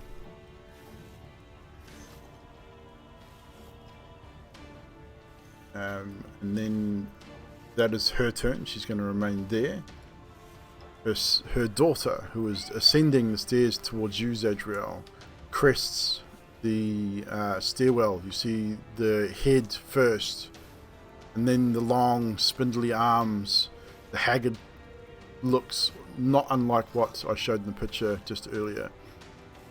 She turns, spies you, and just grins with rotting, missing teeth. And she's about 15 feet from you. She's going to cast Magic Missile at you. She will hit you with 4 points of force damage. Times 2, so it'll be 8 points of force damage. It was two darts of darkened energy snake out from her hand as she points towards you, and you are 8 points of force damage. Hits you square in the chest, almost takes the breath completely out of you. With that, Bibblestib, it is now your turn, as you also, I'm assuming, are ascending the stairs as well. I was actually on the 3rd story, but if I'm looking down the stairs, can I see the hag? It's a spiral staircase, so you would have to continue down the stairs to see her. Zadriel's moved down to the 2nd floor. She's moved down around the corner, so she is also out of sight. I'll go down the stairs. And what's your movement? 25 feet. Right, so you will get to not quite the base of the stairs, but as you spiral down that last sort of corner, you will see, partly obscured, the hag and Zadriel in this room below you. Would I have a line of sight? You would have a line of sight, but she will get a bonus to AC because she would have some cover. Not a huge amount, but... Okay. Well, I'm going to cast Ray of Sickness at her. Ray of Sickness, and the save for that. No save. No save. Roll to hit. 24 to hit. That does hit. And she takes 10 points of poison damage. 10 points of poison damage. Noted. And she is hit with is a greenish sort of ray just extending from your hands, or from anything in particular. Go with green because it's poison. So, it's sort of snakes out from your hands, and 22 hits her easily, even with the bonus to her AC, and she takes damage, and she sort of and looks up towards you and sort of sees you now on the stairs, and gives one eye sort of larger than the other. Think of from the Dark Crystal, that creepy woman that was in the telescope, got one large eye, one little eye, hair sort of everywhere. Is that your turn? Yeah, that's it. I'm done. Next up, we have Karnos, and Ismark will be on board after that. So Karnos is outside, with the closest one being outside, I take it? Yes, you're all outside, with the large hag outside. Fibbles, Skathis is in front of you.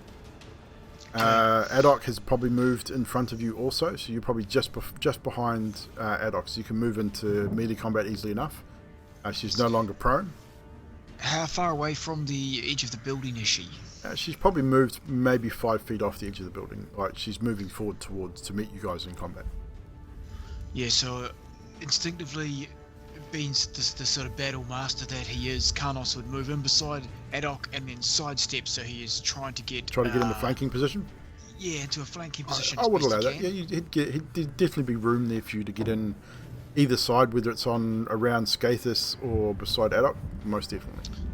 Excellent. And he's moved his shield to his back position, as two-handing his battle axe at this point. Noted.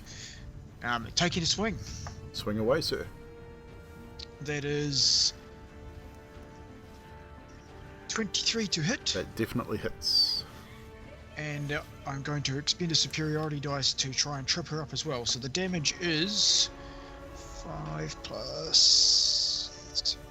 that's 11 slashing damage. 11 slashing damage. Plus add another 6 to that. So it's 17 slashing, and she has to make a dex save. Dex save. No problem. Dex save of 18. That's a strength save, not a dex save. Strength. Strength save of 19. 19, even better.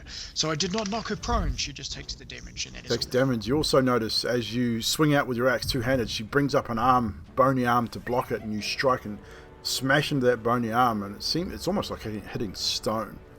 It almost ricochets off the bone, opens up a small wound, but nowhere near the damage you would even think would happen in that sort of situation. It's definitely a little worrisome. Okay, with his free action, Karnos yells, this one's pretty tough, guys. Everyone all on together. And that's it for him. Next up is Ismark, who, sword drawn, which is a long sword, fine looking long sword, charges in beside you, Karnos, getting into a similar position, which also gives him advantage on his attack with flanking. He then gets 2 attacks as he surges forward. First off, using 2 hands on his weapon. His first swing misses with a 4. Holy crud.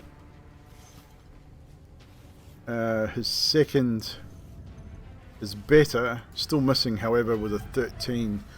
You get the impression, kind of, even being where you are. Actually, that's an advantage. God damn, re-roll that one again. I was rolling the wrong thing. 25 to hit, that's better. So he does manage to strike with his second attack. The first one, you can see he's a little bit nervous and he sort of misjudges. The second one strikes forward, and as he strikes forward, he opens up a really big wound just under the rib cage of this creature, and deals 11 points of slashing damage. and he sort of readies himself and back with two hands on his longsword, readies himself for the next attack. He looks at you and just gives you a nod with a sort of that look on his face. We've got this kind of thing. Back to the top of the initiative order with Emilia. Skathis, you're on board after that. Okay, Emilia is going to use Mold Earth, and she's going to take basically a 1 foot cube of dirt directly out from below the hag's left foot. Nice. And basically disappear it. Not a problem. So, effectively, she's going to fall into the hole. Not take any damage. I don't want to take damage or anything. She would 1 foot cube. She would definitely step into it and drop. Her left foot would drop 1 foot into the earth. And she'd probably get difficult terrain from that too. If she was moving, potentially, maybe. If she has to move. And then it's possible. I'm going to use level 1 healing word on Skathis. No problem. So roll your heal. Which is a 6. 6 points of healing to you, Skathis. Is a warm feeling washes over you. You're not sure where it's coming from, but you're focused on the hag, but you do feel a little bit better. Is that you, Emilia? And that is me. That is you. Skathis, you're up. With Zadriel, you're on board after that.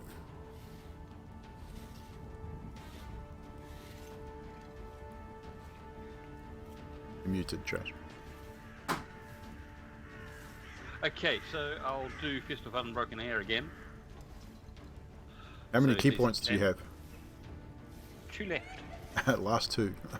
Yes. Go for it. So she needs to make a DC. What was it, dex save? Or strength? Strength 10. Strength. Rolls a 13. Passes. So it takes... it just takes 20, but doesn't get pushed back. Again, an impressive attack, but unfortunately she doesn't take as much damage as you would hope. Once again, you feel that she should take more. Your strikes are normally very strong, especially with that kind of ability. It's normally a lot harder strike, but her bones seem to break under your fist, but she doesn't seem concerned at all. In fact, she turns and gets right into your face and just screams loudly, covering you in spittle and foul stench coming from inside her mouth. The rotting, horrible teeth that you can now see. And she can open her mouth very, very wide. If that is your turn, we are next Zadriel. As this creature is ascending the stairs towards you, you can now move into melee combat with her. Meet her on the stairs if you wish, or you can wait till she enters the room. I am going to get as close to her as I can and just slam my shield down and use my paladin ability, Turn the Faithless, which is any Fey or Fiend within 30 feet must make a wisdom saving throw. Wisdom saving throw. She will roll that now. And she fails with a 4. Ooh. All right. And that would it be 30 feet down as well if the stairway would count. for height? Yep. Okay. Alright. And it says a turned creature must spend its turns trying to move away as far as possible. It can't willingly move to a space within 30 feet of you. And so is there can't any take creature you can see, or reactions any creature in that 30-foot with radius? anything within 30 feet. Okay, so the other one's going to have to make the save as well then. She would Yes. still be within 30 feet. She passes, however, with a 22. Alright. So it's just the one on the stairs that is affected by this. So on her turn, she will have to expend her movement to move away from you. Alright. And as a bonus, I'll cast Shield of Faith on myself, No which problem. gives me 2 AC. Plus 2 AC? two more. No problem. Is that your turn? That's it. That is it. Adok, you're up. Right. I'll pull out my blowgun, press it to my lips, and before I do, take a deep breath and go Iknira. And as that, I cast Scorching Ray onto her. Roll to hit. Okay, so I believe I've got to make an attack roll for each ray, yeah? How many rays? 3. 3? I believe so, yes. Yeah. So the first one is a 23. It hits. And it's 11 fire, and plus the blowgun's my arcane firearm, it's plus 8, so 19 for the first one. Whew, 19 fire damage. The second one's a 9. That misses. And the third one is a 25 with 4 fire damage. 4 fire damage for the second. And with my features, I like to use Fury of the Small. Yes. And that will add deal 5 extra damage. 5 extra damage. What's the damage type? Just the weapon type? Yep. Yep, so another further 5 points of fire damage. You see her almost ignite in flames as Adok fires these 3 rays of flaming energy from his blowgun. The second one streaks past, however, but the first and third strike this creature, igniting her clothing. She screams in agony and turns towards you, Adok, and just hisses loudly. She is looking rather bloodied at this point. She is not happy with you. With that, it is now her turn, if you are finished. As part of my bonus action, I'd like to use the disengage and run the fuck away. How far? How far is your movement? My full movement speed, 30 feet. 30 feet. So you move 30 feet away. Piss bolt, just running. She herself... what is she going to do? She is going to cast a spell.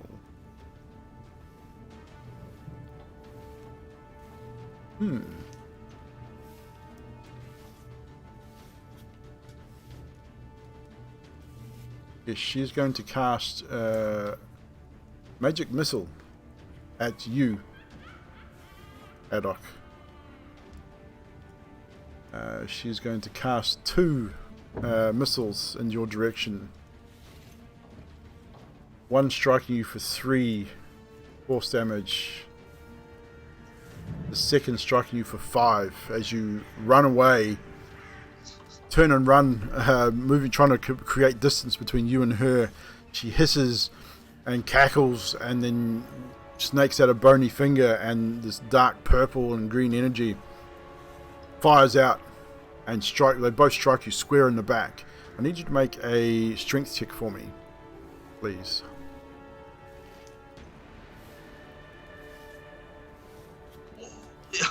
Nat 20. Nat 20. It's -1, so it's 19. Still on that 20, my friend. 19 is more than sufficient to keep you on your feet, as this energy strikes from the back and stumbles you forward, but you manage to compose yourself and keep yourself upright and manage to move your full 30 feet of movement away from this hag, creating that distance. With that, it is the second of the hag's turn. She is looking at you. She spits a curse in a language you do not understand, and then turns and moves her full 30 feet of movement down the stairs towards the ground floor, which would have her pretty much back into the main area of the windmill. So you've now lost sight of her, but she's now she's beneath you. With that, she is going to then cast a spell which you do not see.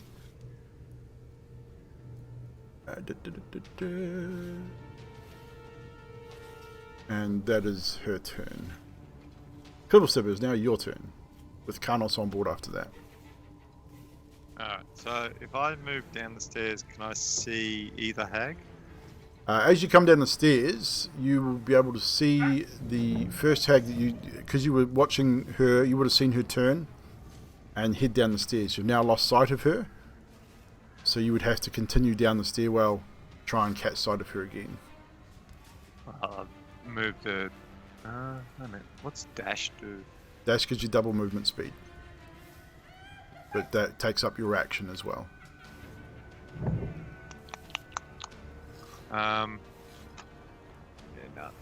I'll just move down the 25 feet. You move down heading towards the ground floor on the stairwell. Yeah, you can't see her from your position, but you did hear as you sort of get to the end of your movement, you do hear a couple of words being uttered, and then you see a flash of purple energy. But that's all you see and hear. And I don't see her? No. Do I see the other hag? No, she's outside. Okay, well, I'll just keep on heading towards the door. Okay. But So that is your turn, Kanos. It is now your turn. This hag out the front is looking a little worse for wear. She's turned and fired a couple of magic missiles at Adok as he turned and tried to create distance between him and her. Okay.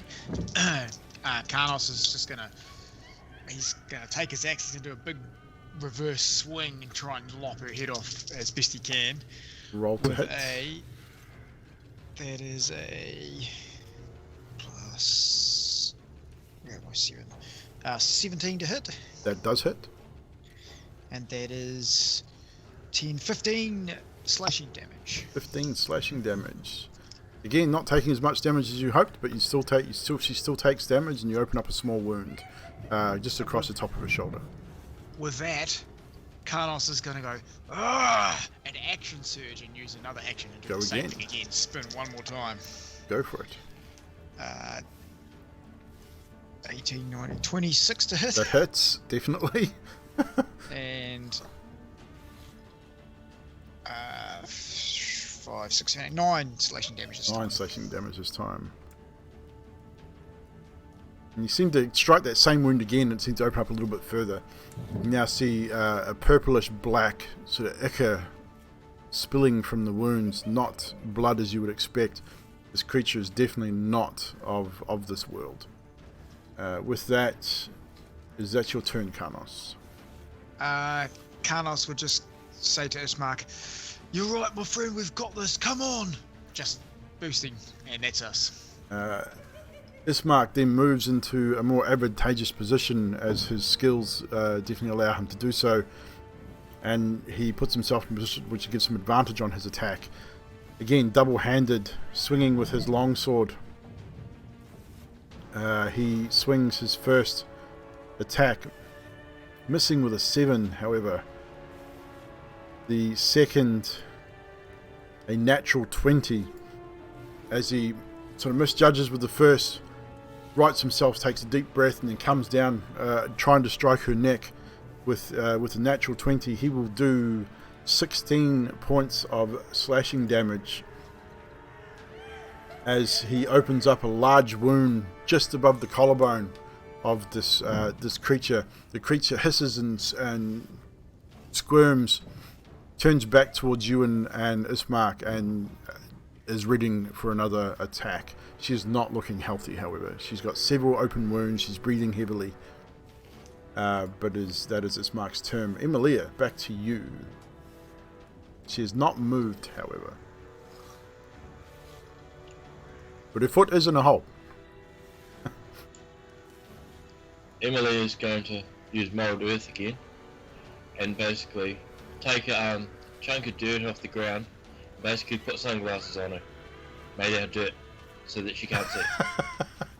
Interesting. So you're going to put dirt in her face. Okay. What are we going to roll here for that? That's bloody cool, dude. You got me stumped there for a second. I'd say that would definitely happen. I don't think she's going to have to make a roll to see if she can get rid of it on her turn. But for the time being, her vision seems obscured by dirt sunglasses. Not that Emily would know what sunglasses are, so we'll say it's a dirt blindfold. Or something along those sort of lines. I get what you mean, though, but it's awesome. Yeah. Emilia created sunglasses, it's canon. Yeah, I've got nothing else. You got nothing else? So you're gonna okay, so that's it. No problem. You have obscured her vision. Skathis, you're up. And I would say you would have advantage on this attack as her vision is now obscured.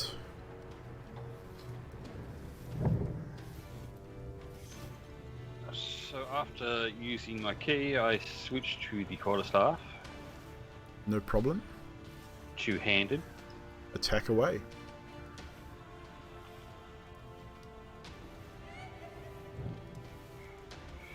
24 to hit. That hits. Good rolls tonight, guys. Good rolls. 10 damage, bludgeoning. 10 bludgeoning damage. Heavy thud as you strike the hag across the back of the head. Doesn't, again, not as much damage as you hope, but it does do damage. She's definitely not looking healthy. But you do contact and make an interesting sound as the wood strikes skull. And that's it. That's it for you. Not going to move or anything like that. You're going to stay where you are. Back to the interior. Zadriel, you are on the second level by yourself, or Pibble has just shot past you heading down the stairs. I am going to move down the stairs within sight, and then use my divine sense to see if in 60 feet I can see any celestial or fiend around. As you descend the stairs and reach get in view of the first level, the first thing you notice is the hag that ran away from you is not there anymore. The only signature you're getting is the hag that is outside the main entrance of the place. You can hear the fighting going on out there, but the second seems to have vanished. Okay, I will move the rest of my movement as far to the next one as I can get. Okay, so that'll bring you to the bottom of the stairs. You've probably got another 10 or 15 feet to the door, so you can dash if you wish, which will double your movement, but it's up to you. I'll dash and just. Okay, so that'll get you outside, and when you get outside, you are greeted with Karnos, Ismark, and Skathis all in flanking positions around this very battle-worn looking creature. Adok, and is about 30 feet away. His cannon is situated right there. He's got his blow gun in his hand, facing the hag. I would say getting ready to fire again. Emilia is hanging back a little bit. She also looks like she's ready for combat also, though. She actually looks like she's part of this. And go away with the restart stuff. I'm not restarting. So that is your turn. And next up, Adok. It is now your turn.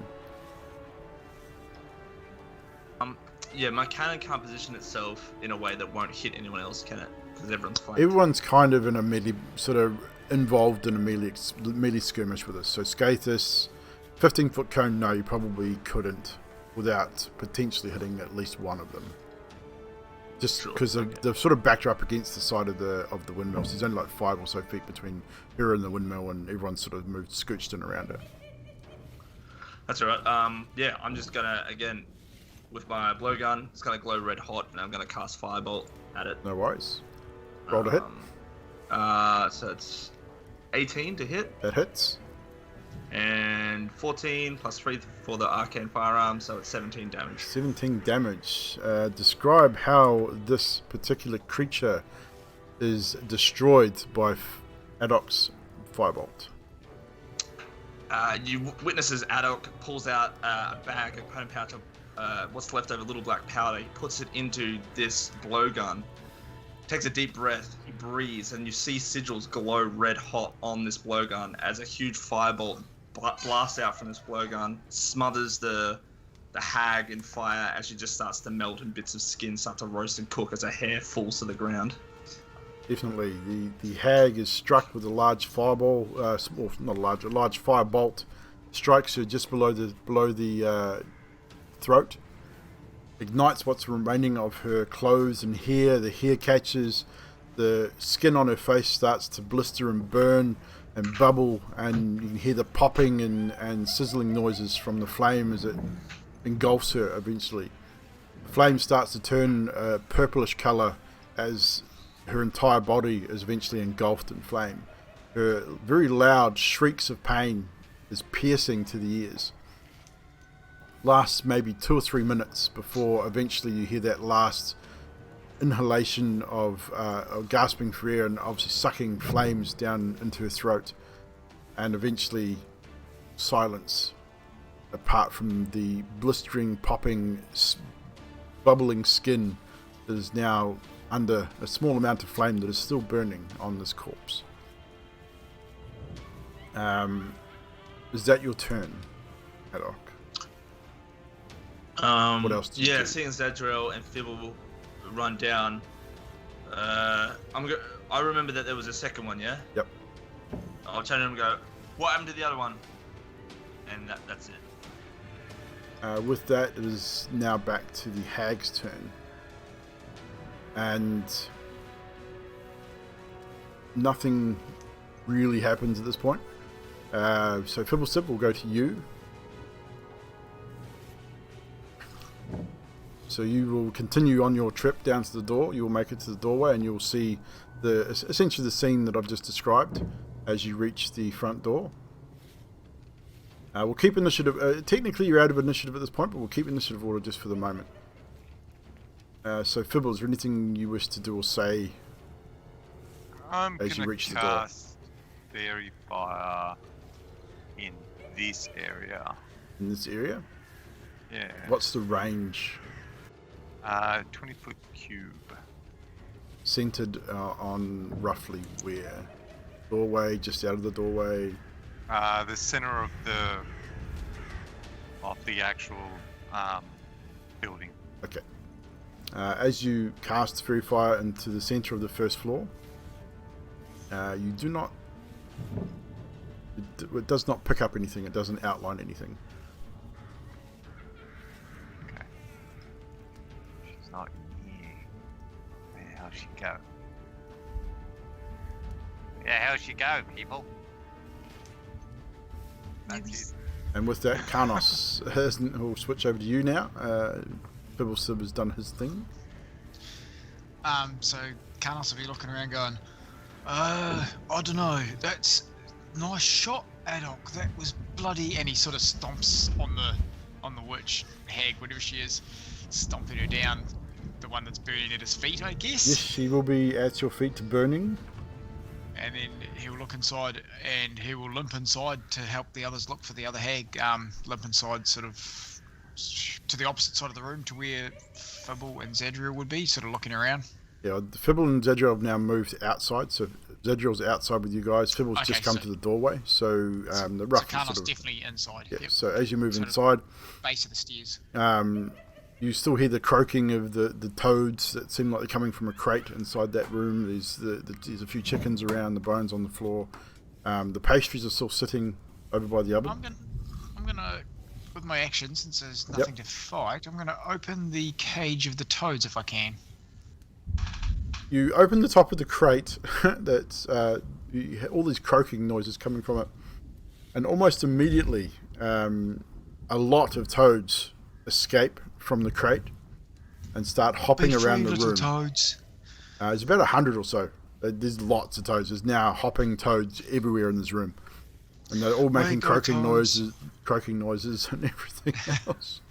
Be free, be gone. Yeah. Look out for the toads, everybody. And that's it for Karnos. That's it for Karnos. He's going to take a sip from each bottle. For all intents and purposes, we will say we're out of combat at this point. The second hag has seemed to have vanished. Zadriel, your ability still hasn't picked up anything. How long does that last for? 10 minutes or an hour? Divine sense. It didn't say. I think it's just. It's just an instant, isn't it? Yeah, but it's like 60 feet. Say. Yeah, so you didn't pick up on anything when you cast it. She seems to have vanished at this point. How's the fire on the door? Yes, I should actually roll for that. It seems to be smoldered. It's still smoldering, but it hasn't really taken. So it wasn't too bad. It wasn't like it was a fireball or anything like that that was fired at it. But. So I turned to Zadriel and asked, "Where are the kids?" And Zadriel's gonna Skatus start wouldn't running. know that there were kids. Unless You would. Well, you Yeah. got the wood. The wood. Yeah. Oh, you're right. You did too. Sorry, Yeah. my mistake. I forgot you Upstairs and then you run. caught the wood. I follow Zadriel upstairs. Oh shit, so does Karnos, because that's probably where the hag is. So, do you all ascend the staircase? Don't be much room. Back upstairs, goddammit. As everyone's running off, Alex gonna go, what about the second? And it's going to be paranoid and cast Detect Magic. Detect Magic? Nothing really shows up. Except for on Fibblestib, as he turns and heads back into the door, his backpack lights up. And yeah, I'm going to follow inside. Any other magical items that you guys had would definitely light up, but no worries, nutty. So yeah, as you all head back up stairs, Fibblestib, you'd probably be a little slower than everybody else, so, and I would say Karnos as well, with his limp. So Zadriel, you and Skathis surge up the stairs first. Emilia, if she wishes to, otherwise I'm not sure where you are at this point. But all those that are going upstairs, you may do so. What's Ismark doing? Ismark would probably follow and head upstairs also. Okay, Emily will go up with Ismark. Okay. So as you guys ascend the stairs, you get to the second floor. Nothing's there. You get to the third. The crates are still there. The hag is not on the third floor. The crates are still there. You can still hear the little girl crying in the crate. She's not as bad as she was before, but she's still sobbing. Open the crates. It's me. And she shoots out again like super quick and just arms around your neck, and the boy sort of again a little bit. He seems a little more, a little stronger willed, but still scared. What does the little girl look like? It's kind of hard to tell. She's barely 5 years old. She's definitely human. Matted, dirty brown hair, but you can't tell whether that's the actual colour of her hair or the dirt that's caked into her hair. She's been here for probably a little while. And the boy's not in much better state. Mr. Stubb, these children have hair much like yours. You know them? No relation. They're a little dishevelled, yes. No relation. Just very good haircut. Characters are looking for a lamp, an oil lamp, or something. There's a few. Nothing's lit here, but there is a lamp. If you look around, you'll find a lamp, maybe an old torch, but there's nothing lit. The place is very dingy and dark. So anyone without dark vision would probably have a little bit of trouble seeing. Not too much, but it's very dingy. Is there oil in the lamp? There is a little bit, yes. I start tipping the oil out on the top floor. We're supposed to find treasure here, though. Were the children the treasure? The children are the treasure. Or the book? Look, pull out the book.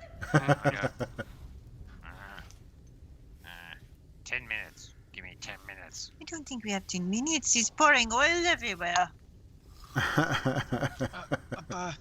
Don't we own this, Skathis? We don't want to burn this place down. We own this, right? Yeah, we own it, so don't burn it. So, I only have this. Fibblestib, I forgot to mention before, as you were searching the beds, you would have also found 6 pieces of cheap jewellery as well. Just jewellery pieces. Look like costume jewellery. May have a gold value. Not sure. I'll give them to Adolf and say, here you go, make you look pretty. Oh, yeah, and here, shirt and pants. Ah! I'm going to look at me. Now is not the time. Where's the second one? I guess Divine Sense again. Cast from where Divine we are. Sense again.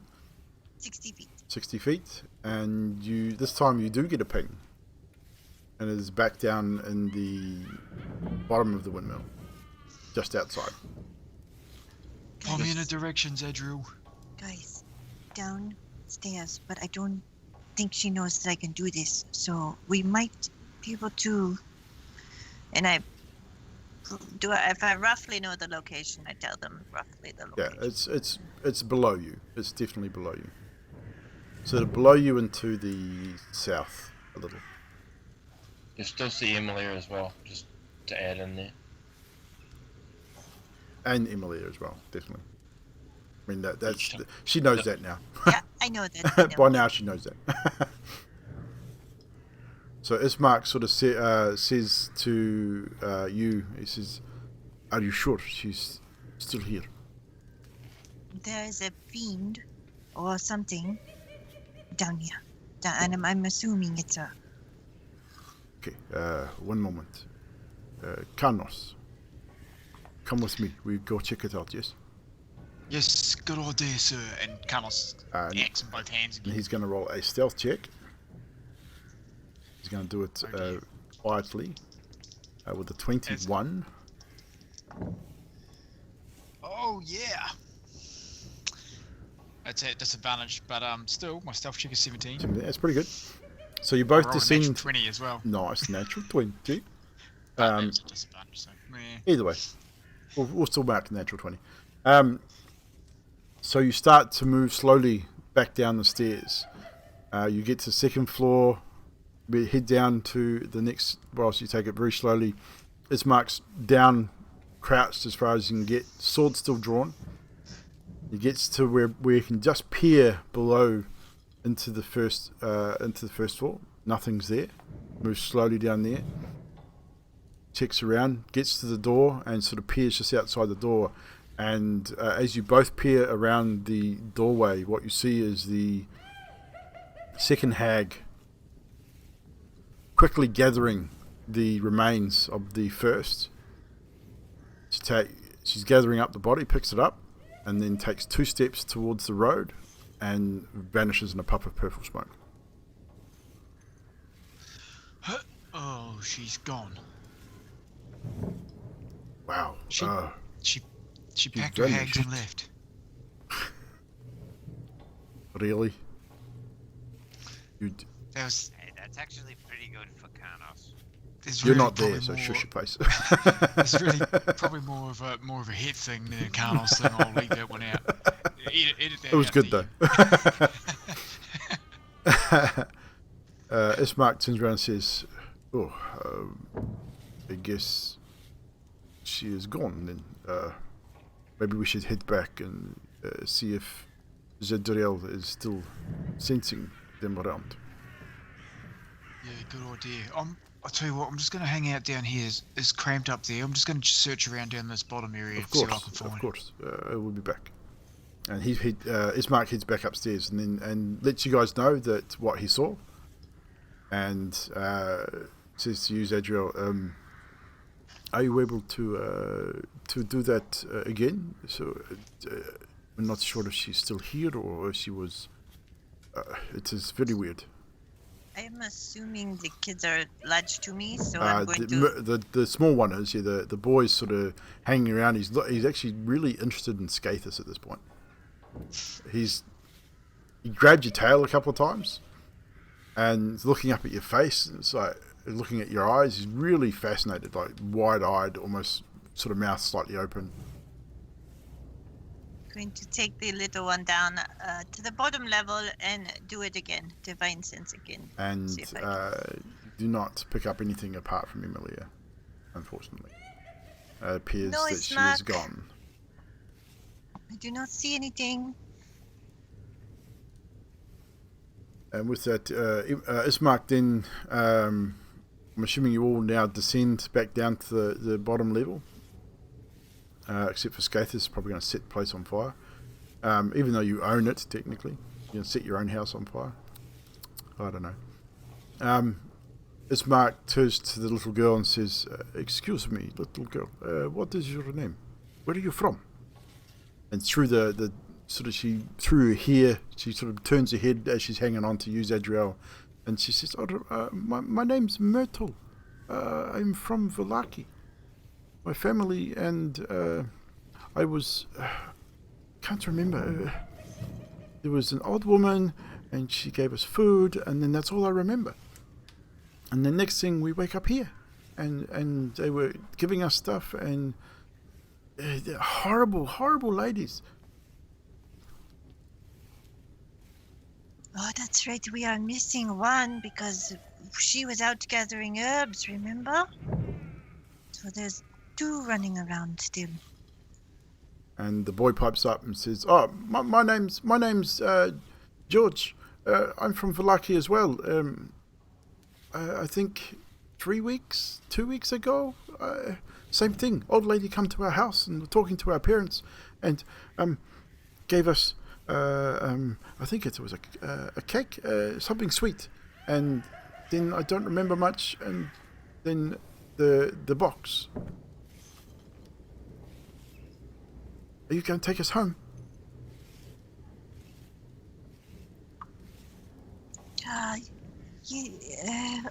You live in Valaki too?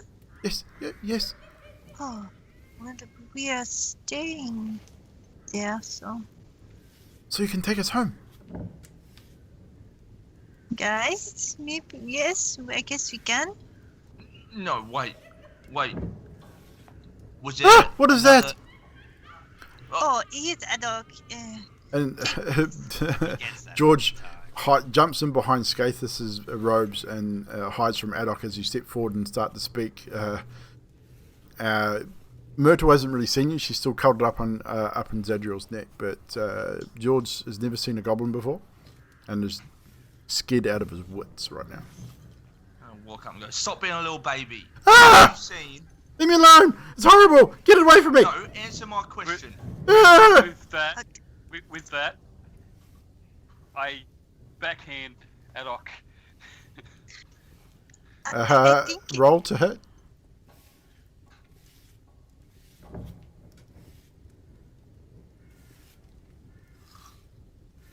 $22. I think that definitely hits. And roll unarmed strike. Or just use your unarmed strike. So whatever that damage is, I think is your strength. D4 plus your strength. 5. The 5 points of bludgeoning damage. Adok, as you get a backhand across the face, as you getting into the face of this young kid, as Scathus sort of steps forward and just gives you a backhand. What was that for? You not remember? Look, I just want to know, have you seen a halfling? Don't hit me, I'll shoot you with a cannon that's outside. Oh, have you seen a little red-headed little halfling like you, only she had a little cape and some green boots on? Keep it away from me. No, we've been in the box for I don't know how long, a couple of weeks. We haven't been outside of the box. It's just been dark and noises. They open it to truck through it and poke us to see if we're ready. Keep it away from me. When you ate the treats, were there any mists or fog or anything happening? No, just dreams. Pretty nice dreams, but dreams, and then we wake up and we're still here, and it's scary. Can we leave now? I approach again and go, listen here, you little shit. Ah! You tell me what you know. You gotta remember something. Don't hit me, Scathus. I don't know anything. You what? I pick him up by the scruff of the neck. Yeah, strength versus dexterity. So Adok, dexterity save, dexterity check, sorry, and a strength check from you, Scathus. Go on, Adok. I got a 14. Yeah, 4. So as you go to pick Adok up, he's way too fast for you, and he just ducks under your hand and moves, sidesteps. Is anyone else intervening at this point? I think the teddy bear is really helping your bravery, Adok. It's so good, but maybe not scream at the little children, huh? Ismark also steps forward and steps in between you and the child and gets down on one knee towards you and says, Adok, calm yourself. This is just a child. He's been traumatized. He may not know anything, but we must take him home, feed him, and then maybe talk to him when he is more calm and not in this place. Please. Or maybe his parents too. Exactly. We might find out what where they were taken from. It sounds like they were taken from their homes. And they've been locked in this place for a couple of weeks. Mirabelle was only taken, today? So how would they know if she was here? I don't know. I just... Whatever. I'm going to throw up my hands. go to walk out the door. But is there any pastry that I could snatch on the way out? There is still a tray of pastry sitting on top of the oven. Yeah, great. I'm gonna grab like a couple and Go give them for a it. glare as I walk out. Yeah. No problem. And that is where we'll end tonight's session, guys. We'll pick up there next week. Awesome. That was amazing, people. Again, great role play from everybody. And as always, what we're going to do is thank everybody that is in the chat for joining us this evening. The new follows, we had a gifted sub. Anonymous gifted a sub. I think I know who that Anonymous is. Not looking at anyone in particular. The only Anonymous that we have here has gifted a couple of subs tonight from Lady Litany and Mishka. So thank you very much to the Anonymous gifter.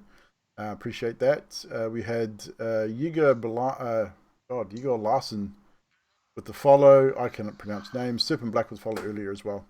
Cheers, guys, for hanging out with us tonight. Appreciate your support.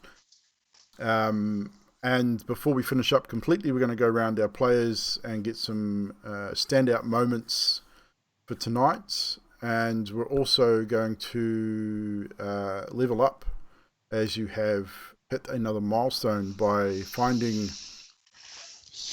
Le Book. Because Phibbles, you were casting Identified, were you not?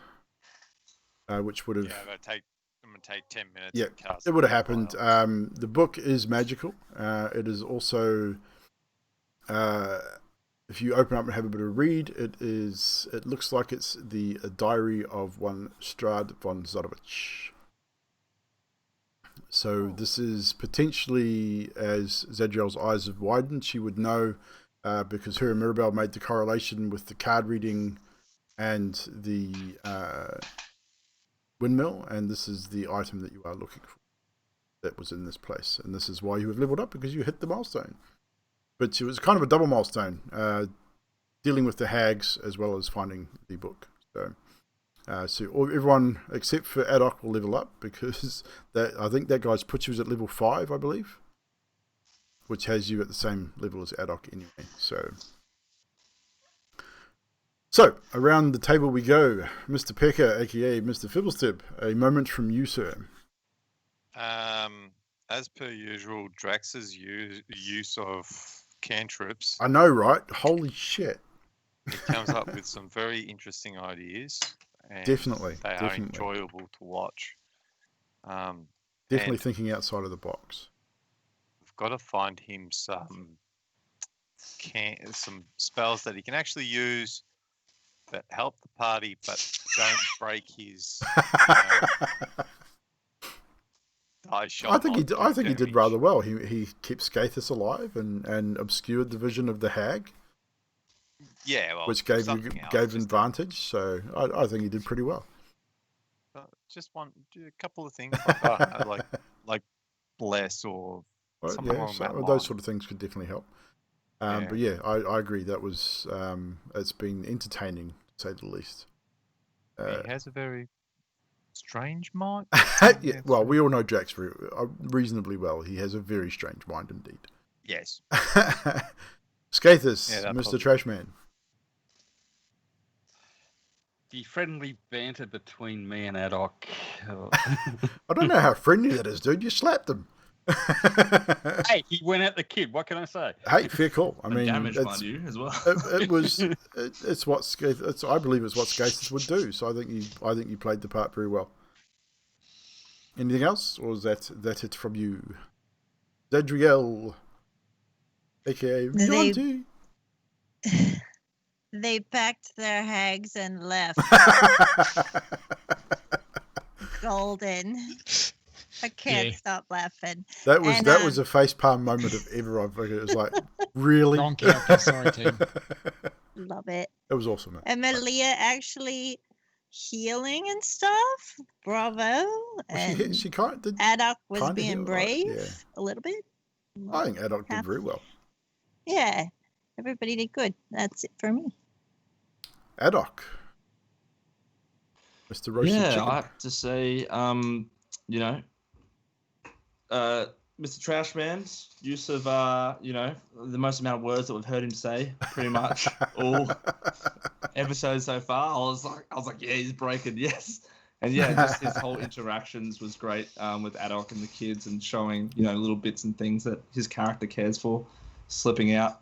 And I also like the fact that Drax also Emilia did some actual damage, well, esque in a way, and helped the party out. That was a good moment. Definitely. Drax, aka Mr. or Mrs. Emilia. Miss Emilia.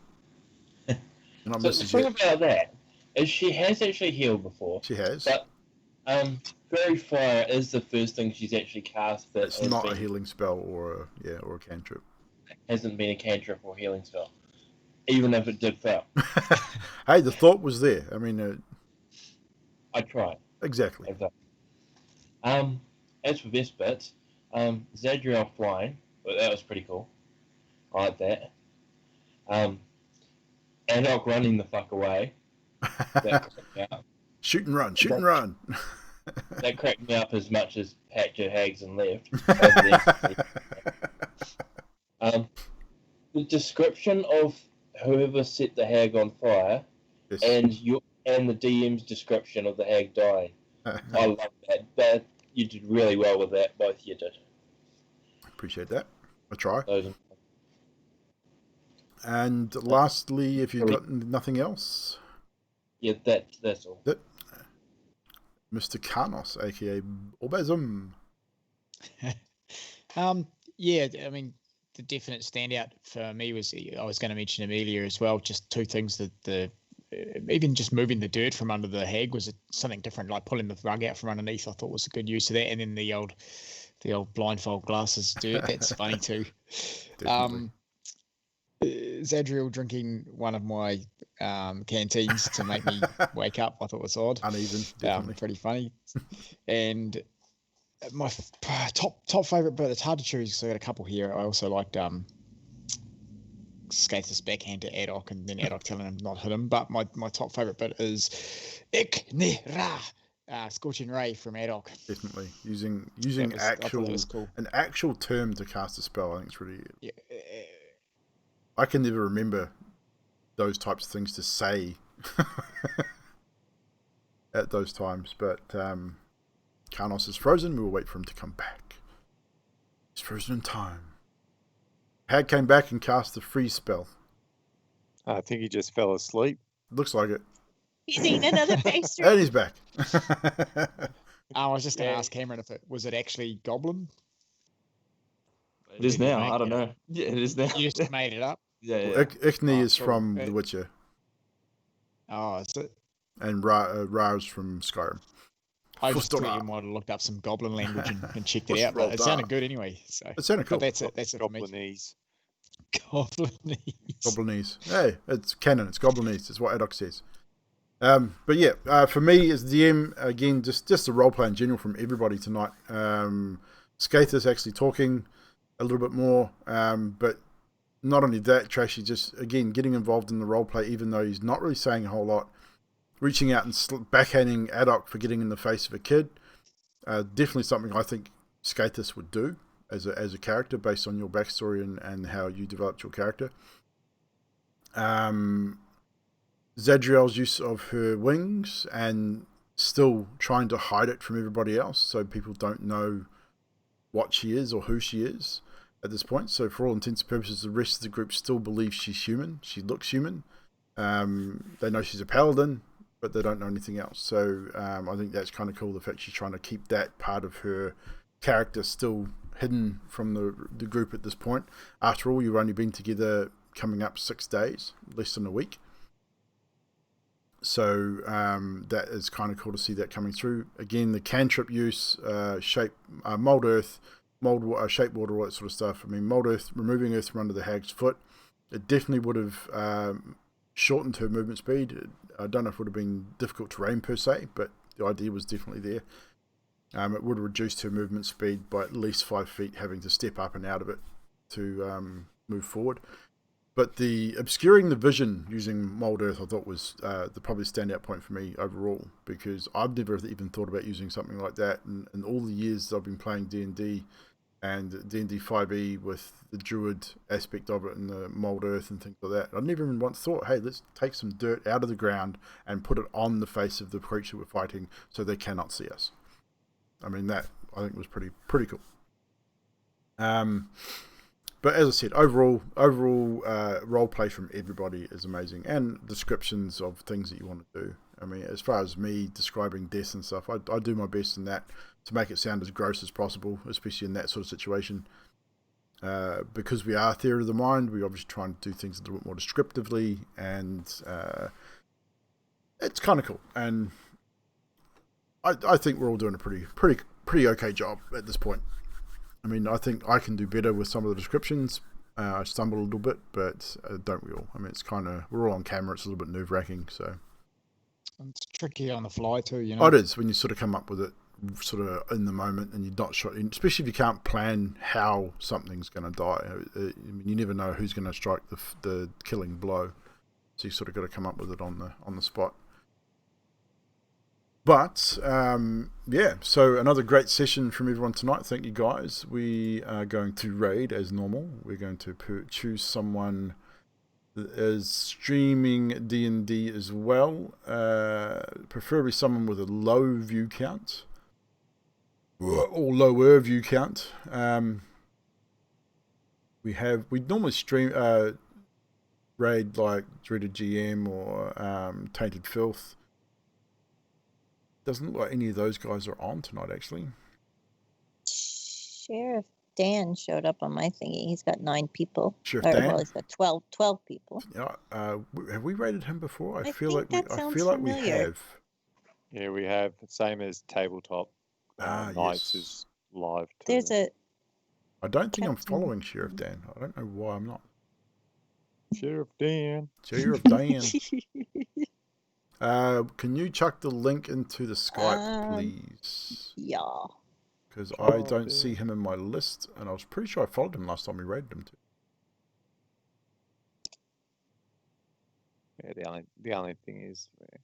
Oh, did that work? Yep, No. that worked. Sheriff Dan. Thank us with a handsome reward, perhaps. Yeah, she So they've been, she was they've asking been running about, for nearly 2 hours, so yeah, we'll I mean, raid, she had we'll some raid those questions guys. about my father. So, we're going to raid Sheriff Dan. Thank you for sharing. Greetings from Norway Evil. No worries. Thank you. I don't want to try and butcher your name. I'm going to call you Larson because otherwise it's going to sound really bad if I try and pronounce your name. But thank you for hanging out with us and thank you for the follow. I appreciate it very much.